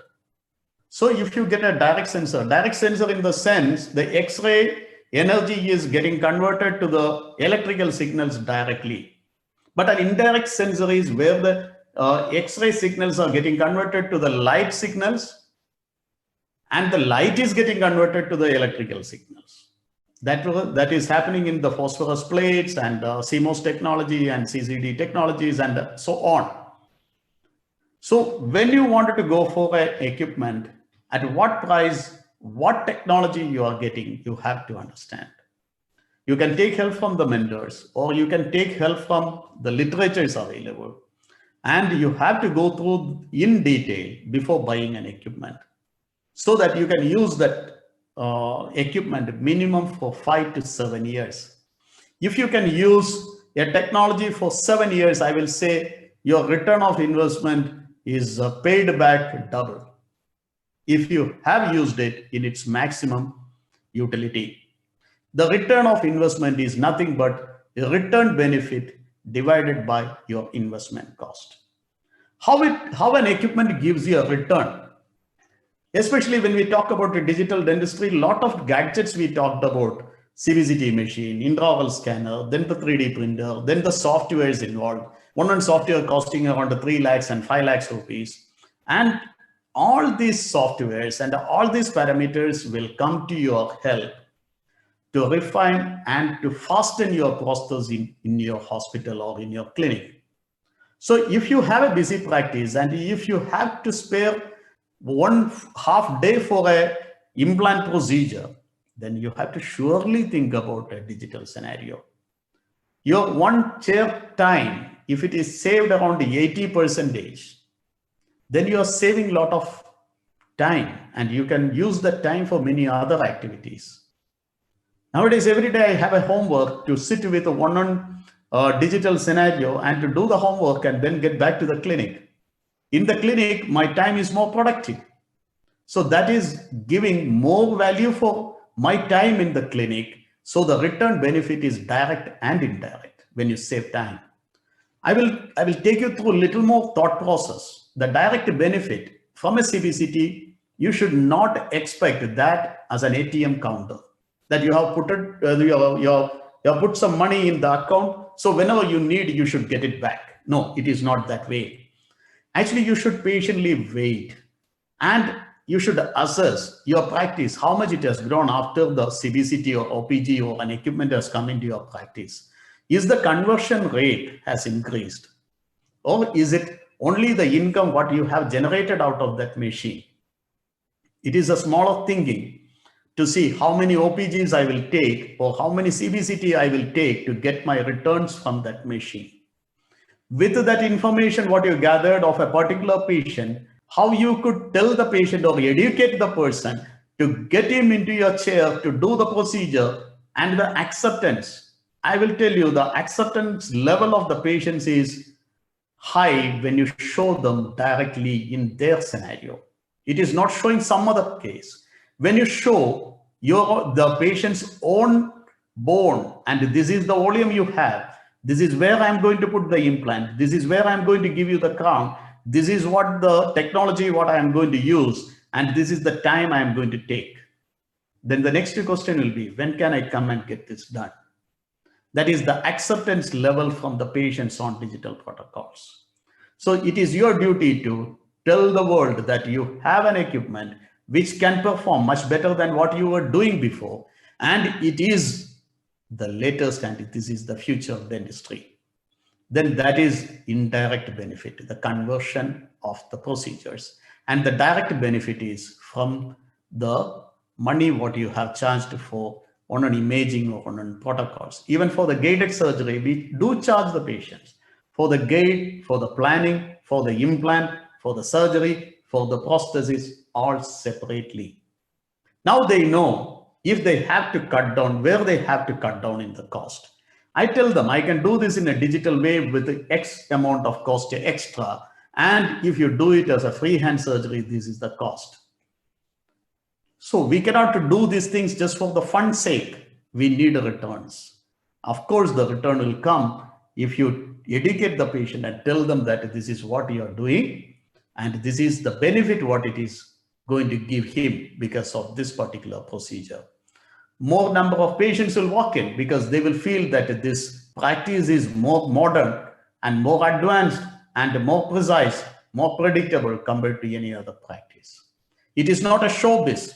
It is actually the merits of your treatment is given to the patient as a patient education.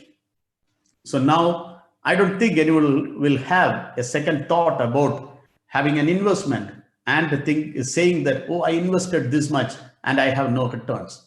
I never heard from any dentist saying that, okay, I lost everything because of dentistry.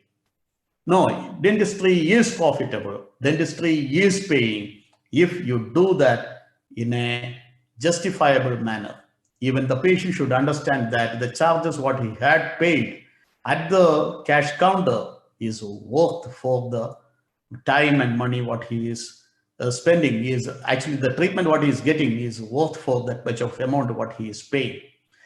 The careful investment, as I told you, it should be the latest technology and it should increase the efficiency of your practice. For that, you have to train your team. You have to train yourself first. You have to train your team. You cannot afford to sit below a machine all the time. So there should be multiple people doing the same protocol, and more predictability and success that should be understood by your team members first, and maximizing the usage. A CBCT in a maxillofacial surgeon's scenario will be different. An endodontist perspective, it will be different. For an orthodontist, it will be different. So if it is a combined practice, everyone gets benefit of an advanced imaging. And an accuracy of the procedure is much better. And see, I will tell you, after the CBCT has come in, all my endodontists are getting MB2 canals. From that time, everyone is getting MB2 canals, no problems. Before that, they will try to say, it is just confusing. There may be one or not MB2, now MB3, and now there are so many things they are getting to know in advance. By one cross section of a full arch, they'll be knowing the internal anatomy of all the teeth possible. And that information, if you take the entire information what you gathered, it is useful for endodontics, it is useful for the maxillofacial surgery, it is useful for your extractions, it is useful for your implants, everything. Day to day, you will be depending upon that information. Now, maximizing the usage. As I told you, like, the cost of the machine is not just the purchasing cost. You have to understand this very carefully, because the purchase cost of an equipment may be less. But if it is costing you a lot to running it, if it is consuming so much of consumables, then that is not practically advisable. Or if the maintenance cost, the AMC of that particular machine is, if it is too much, that means it is cutting your profit in that machine and the resale value. The reputation of a company, the service availability, sustaining in the market for a longer time, even in difficult times, they should be there to service you. That is the time we say we have paid to a company, we paid for a machine for its entire utility, and we have done a right investment. Now, I am linked with a digital community who work much more higher levels than what I am. And I consider them as my mentors. Here is Dr. Scott Gans and Thomas Han from US, and Scott Gans from US. Scott Gans is a pioneer in the softwares used, and now he is with the Megagen team working for Articulation, and these are giving us digital solutions. And this is with the Salama brothers and in US, and we had a digital conference before the corona, and it was an excellent learning curve for me, from cosmetic dentistry, implants, lasers, and to digital dentistry. Now I enjoy a culmination of all these things.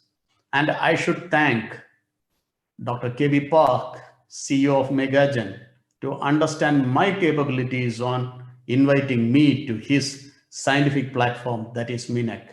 And thanks a lot to Chessa family, Dr. Vijay, Dr. Anju, Dr. Shilika, for giving me an opportunity to represent their implant system, what they brought into India, and to make me as a KOL.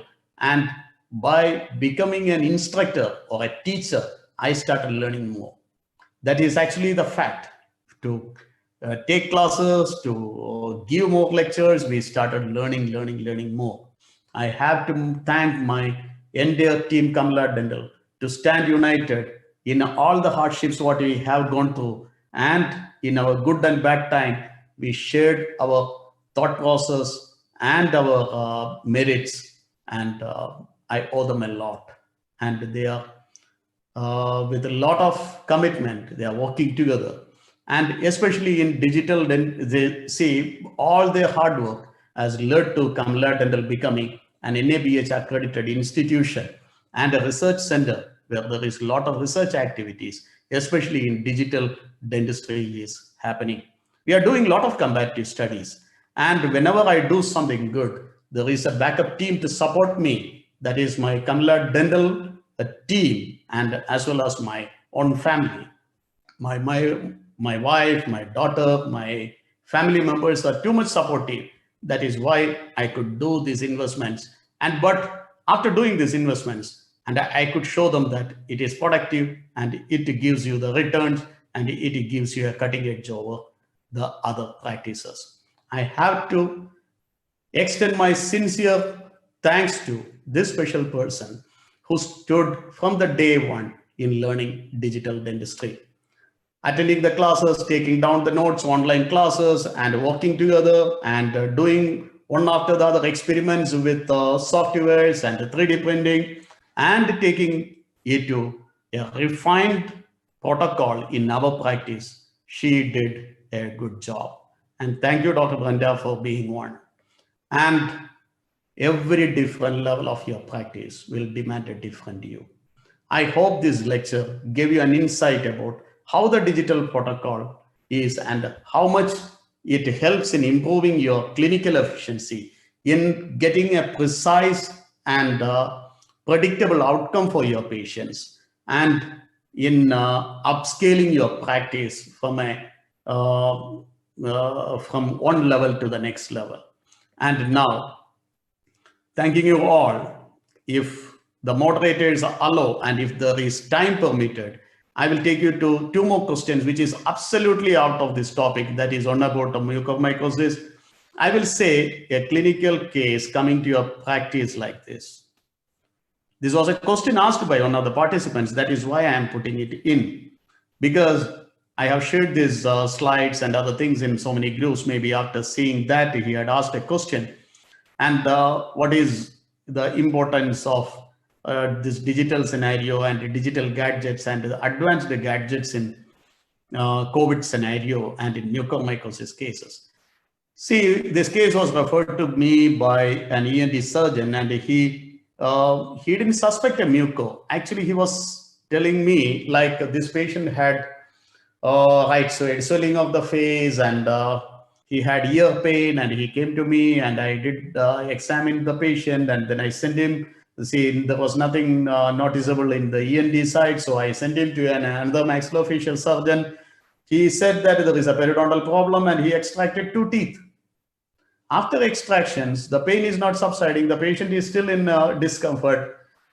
They went back to the ENT surgeon, and he told, I will suggest you another surgeon where he will be extracting the next teeth also, so that you will be out of teeth and out of discomfort. When I saw the patient, there was post-discharge from the alveolus where there was extraction done. Then I asked him the history. There was a post-COVID scenario, and there was diabetes mellitus, and I could see a very classical feature of a palatal fistula. Not suggestive of any infection from any of the premolars or canine or any molar teeth, because the soft tissue in the palate is intact. There is no tract forming to that region. Then it started giving an alarming signal, and I took first an OPG. As you know, there is a diffused radiosity in both the sinuses. I'm not sure about what exactly it can be. But when I took the CBCT, I could see the bone destruction around the alveolus, and there is something which is radio opaque and radio dense in that sinuses. Then I decided to explore what it is.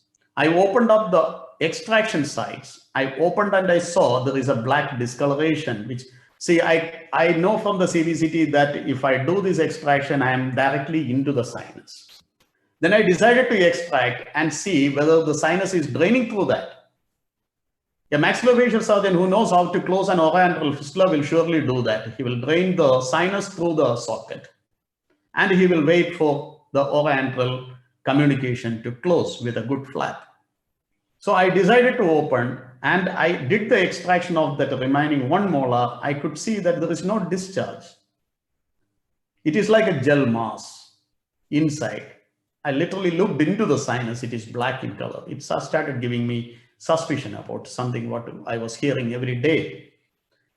much before. That was one of the first 5 cases reported in Kerala as a mucormycosis. So when the first these reports of mucormycosis came, we started reading about it, and we were knowing that, okay, we were recapping our old memory about the mucor and infections and viral diseases. And then the fungal diseases and its these on different characteristics. Then I suspected it to be a mucor. And that bystander of the patient was a doctor, and he told, no, both the previous doctors have ruled out a mucor. Now you tell me, is it something related to the sinus or the teeth? And I told her, no, I'm not closing the chapter here. I have extracted the teeth, but I'm not I'm noticing sequestration in the alveolus. I'm seeing a palatal fistula. I correlated each and every findings to her, and I told her to do a biopsy. And after the biopsy, and first we did a staining, the staining report was negative, but I told it can give false negative results in the staining, so please go ahead with the biopsy. Biopsy gave the classic signals of mucor, and that gave an alarm to the patient and the bystander, and they went ahead with FES and first FES by the ENT surgeon, and they decided to go ahead with FES assisted maxillectomy. And we did maxillectomy for the patient, and the patient didn't really go to the orbital extension, and we could save the patient's eye and the brain, and the patient is safe. An early detection of such a case saved one patient's life. Though he is in need of a prosthesis, I am sure giving him a zygomatic implant or giving him a prosthesis based solution, or a removable or a fixed option with this tilted implant, or whatever way we can rehabilitate it, can be done at a later stage. But we could save the life of a patient. And digital surgeries, how far we work in orthognathic surgeries. And I will say all this, I don't want to take you through the, now it is working, all the videos are working. I don't know what happened at that point of time, maybe because of network issue. See, we can assess the soft tissue profile, and we can assess the hard tissue dimensions. And if I move the hard tissue, the soft tissue follows the same pattern. This is NemoSurf, by which we can assess all these patterns, and then we can come to a diagnosis which jaw to be operated and what corrections we have to give it in an orthognathic scenario. As a maxillofacial surgeon, I enjoy doing my orthognathic surgery, and most of the cases now we try to do at least part of it digital planning and the gate making. And I will say, if you wanted to know the accuracy level of a reconstructive surgery or a digital surgery, I will take you through an ameloblastoma case where we did the resection with a very much precise planning. We did the STL, we took the CBCT, we changed that to an STL model, and we printed the 3D version, we assessed the extent, and we decided to have a cutting gate. The same cutting gate was used, and we resected the mandible, and we reconstructed the same, first in a 3D printed resin and then to a 3D printed titanium. Titanium 3D printing is available. And by giving a 3D printed titanium framework, we could reconstruct the entire jaw, and the accuracy of that PSI, patient specific implant, and the cutting accuracy of that cutting gate, and the precision of that manufacturing the prosthesis and the entire workflow was seamless. And see the accuracy of that prosthesis in function. See the post-op occlusion. Though she doesn't have many teeth on the right side, it is yet to be rehabilitated. But see the mandibular movements and see the perfect occlusion on the other side.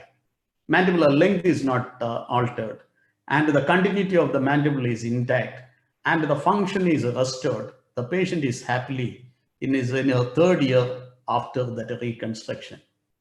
Thank you so much, dear friends, for the patient listening. Digital is the future for surgery, for implants, for crown and bridge. Anything you do in dentistry and maxillofacial surgery, I will say digital is the future.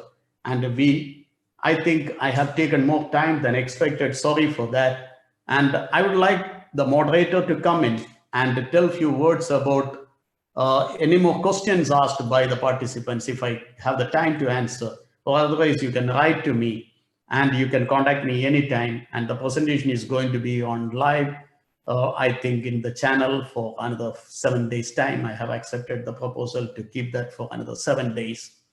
So thanks a lot for a patient listening. Thanks to my friends in Isoi, especially the Shetties, Dr. Uday Shetty and Sharat Shetty, and our Vice President Himanshu Mehta sir, and my good friend and moderator Sharat Shetty. Thanks to everyone. I think I can stand for the question rounds. Yeah. Thank you, Segin. I think you should stop the share screen so we come back to the question answers.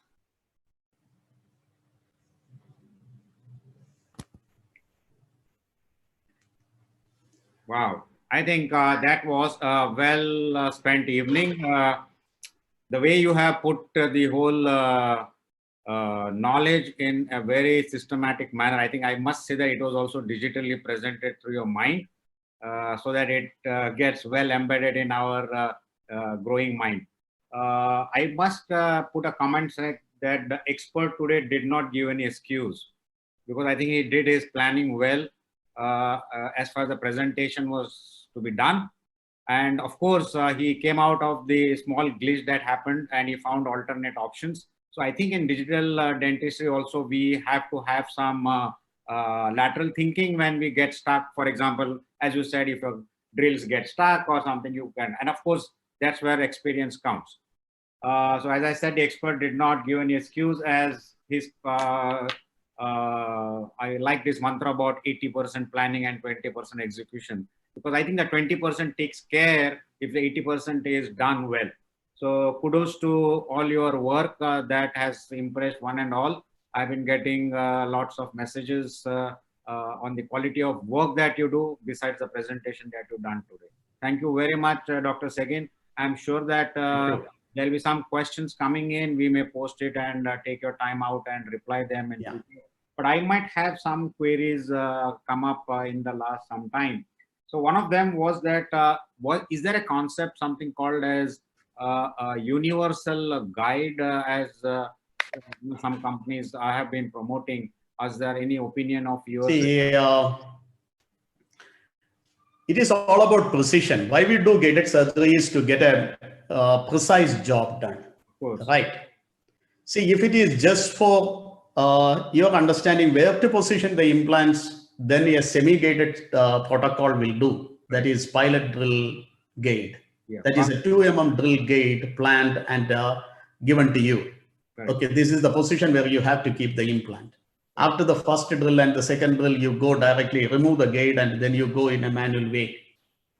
That helps you in locating the position.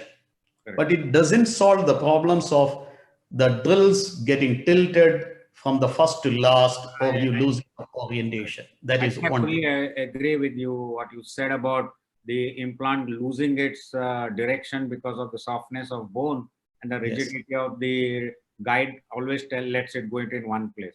I think we had it. We had these problems in freehand that we made a drill, but then because of an soft bone or an opening or a wide extraction socket, sometimes our implant just disappears into some other direction. Of course, I fully agree to what you said. See, because of the time limitation, I couldn't place many cases. We have done sinus lifts. We can go, if there is 5 mm or 6 mm subsinus bone, you can plan your gate in such a way that your drill reach only till there and it stops. Correct. That means you can go, the subsinus osteotomy can be done that precisely till 1 mm away from the Schneiderian membrane. Then you can use your sinus lift protocols. Correct.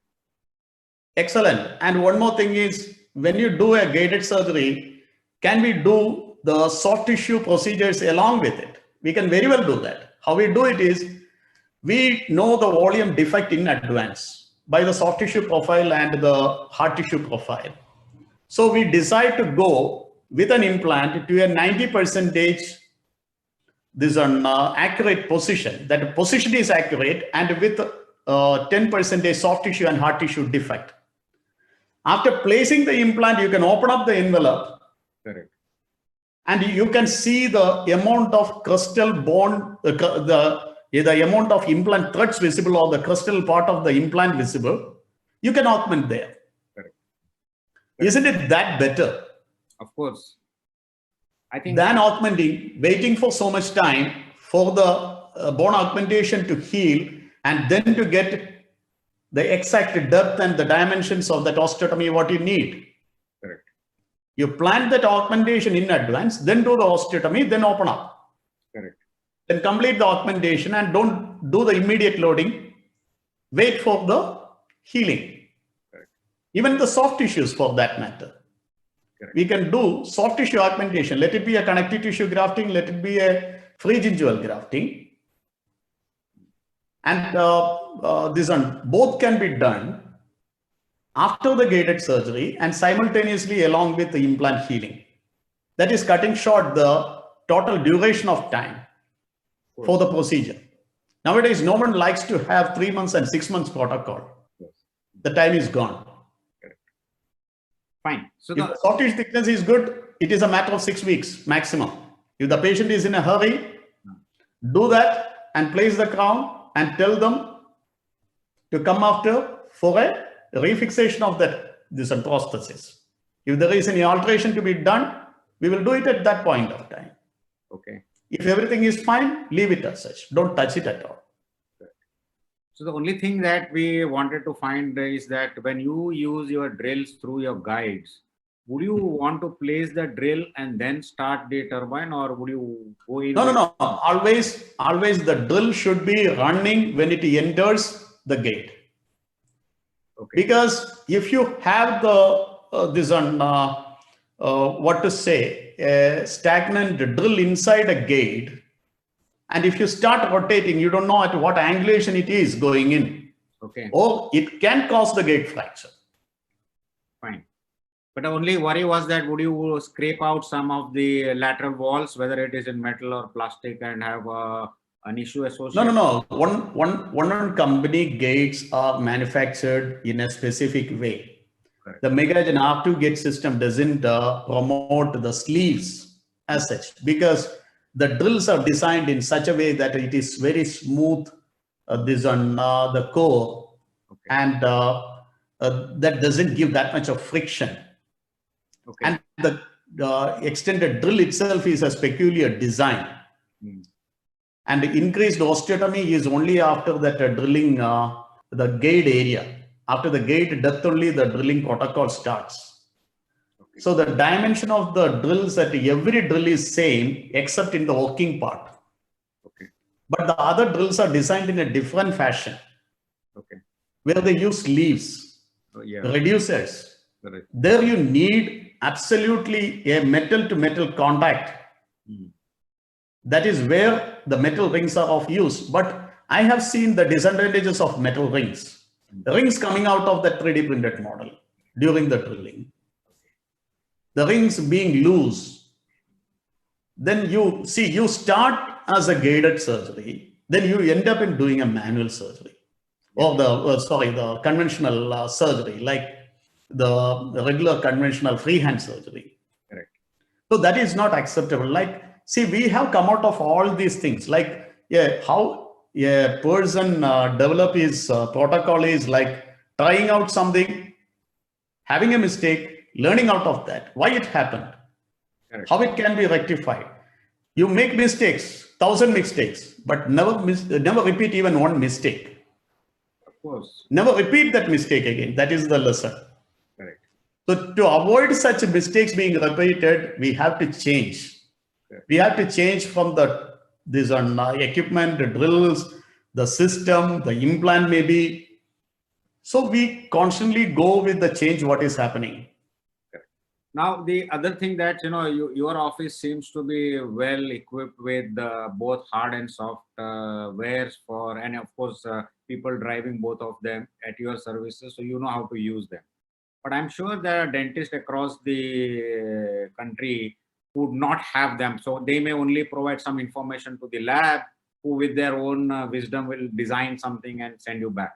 So would you want to give some tips to the practitioners who send this For example, I would rather have a trial done to know the exact prosthetic position of teeth, and that be the, I mean, that's what I would say. So would you want to add to something, Yeah. give some insight? Digitalization, it is not possible for anyone to implement all the digital protocols in one go. So I will say start with imaging, then leave this on digital planning to a second person, but do a thorough communication with the person who is doing it, if possible online. Nowadays, TeamViewer, there are so many softwares available to view the other screen. You can be on the other side of the world, but at the same time, you also participating in the process of what you call designing. Correct. If not, you will be getting somebody's thought process. Exactly. To be. Many times we don't know the centers, whether they are, whether the cases are evaluated and done by the radiologist or even the technician. After some time, the technician start doing himself. Of course. It's a fact. Correct. It's a fact, and I have noticed it, and I have asked them, and I have gone through the scenarios, and then we have discussed why it has happened. So the thing is, it is not in your control at all. Correct. You can have the images acquired and given to a second person, but absolutely you're under your control. Second option is, again, to get the gate done by a third person. It is not possible to buy the scanner, buy the CBCT, and buy the 3D printer in one go. I took almost 4 to 5 years to acquire these 3 gadgets. Starting from this on OPG, then to CBCT, then to intraoral scanner, then to 3D printer, now going back to an advanced version of a scanner, yet to go for a milling machine.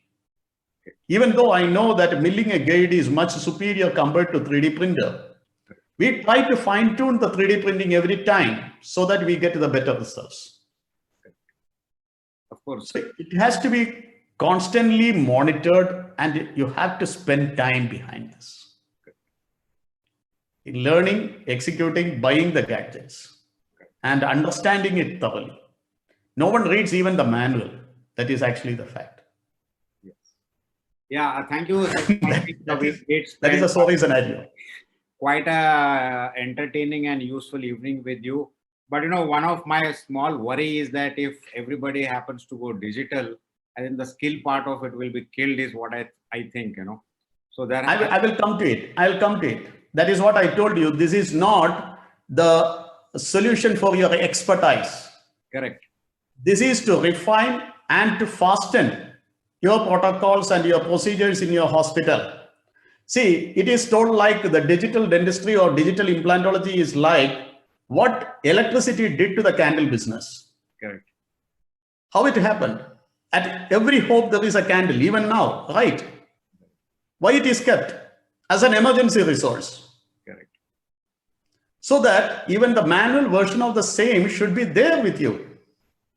And you should know, in case of, if the implant is going into the sinus, you should know how to take it out from the sinus. Otherwise, you should not attempt the sinus lift protocols at all. Otherwise, you are in a miserable stage. So your training has to be that advanced that you will be able to come out of the worst situation. Digital dentistry is not for very novice people. It is for expertised people to gain more reliable and faster solutions. Thank you, Segin. I think you made the point very clear that there is no substitute by only using digital as a means. Otherwise, it will be like Tesla, and you won't be knowing how to drive.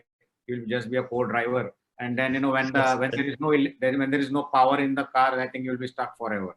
I think we don't want to be those dinosaurs living extinct life without knowing the science. Well put, and thank you very much for spending time with us. I must thank our WISC President, Dr. Himanshu. And Dr. Uday. Congratulations, sir, from my side. And of course, Chitran for giving us the support, and I invite Dr. Amit Gupta, our able secretary, to for the valedictory endings of this particular show. And wish you good luck and good health, Segin, to you and your Thank you so family members. much. in person, and all the team members there who are your backbone for such a wonderful presentation. Have a good day, sir. Amit, Thank you so much. please come in. Thank you, Dr. Sharath. Dr. Segin, it's a treat to listen to you. We have been listening to you since last so many conferences, and every time you come up with something new, and it's really we look forward for many more such sessions. If the moderator allows me, I have one question. Uh, Sure. the thing is, when I have realized that till you don't have a CT scan in house, we generally send it to the diagnostic labs where they do the scanning for us. Uh, Now, as you said, that it is done more by the technicians rather than the radiologists. Uh, how important it is to maintain the angulation while taking the scan, because a slightest change in the angulation would always change the complete scenario or the dimensions. So will that be of a benefit if you have it in house because you are doing on your own, or how do you? In, not only for taking a CBCT acquisition, even for an OPG, you have to evaluate the patient first. Whether it is moderately built, how is his jaw dimension, how is his, whether he's having a narrow jaw or a broad jaw, and positioning him. He's in a natural head position, or the neutral head position should be maintained. That is there given in every manual when it is, when a OPG machine or a, there are some laser indicators in OPG machines and CBCT machines nowadays. If that is, these are done properly by your technician or otherwise the acquisition person, like nowadays, anyone who is coming as a trainee or joining as a new doctor here in my practice or even to the other doctors, we give them training for all these things, how to take a CBCT or how to take an OPG. Because if that particular technician or a guy is not available, even then we should be able to acquire the same thing. It is not the person what matters, it is the system and it is the protocol what matters in a disciplined place. In a practice, in our clinical scenario also, even in handling these machineries and running a practice also. If there is a system, then the things are in place. Like you have to position the patient, you have to select the right modes for the acquisition, then there will not be much error factors incorporated in the first step itself. As you told, it is very, very correct. If your CBCT is not acquired properly, then your matching will not happen with the STL file properly. If the STL is not acquired properly, then that is again the second error factor what has come in. If your matching is not proper, the third error factor has come in. If all the factors are erroring at every stage, then the total outcome of that gated surgery will be much worse than the regular conventional freehand surgery. You cannot blame it on gait, or you cannot blame it on the bone, or you cannot blame it on the patient. It is our fault, we clinicians' fault. True. We have to rectify at every stage. Thank you, Amit. Thank you, And Dr. I'm Chandran. looking forward for a good leadership under your secretary post. Thank you very much. And I'm very happy that you are in. Would like to thank you, sincere thanks to you from the whole of ISOI team and every participant who's watching this seminar. And I am sure that they have gained a lot of knowledge from listening from you. Thank you, Dr. Sharath sir. Thank you, Dr. Himanshu sir. And Chitrang, that was great from your side to handle the technical part. Thank you once.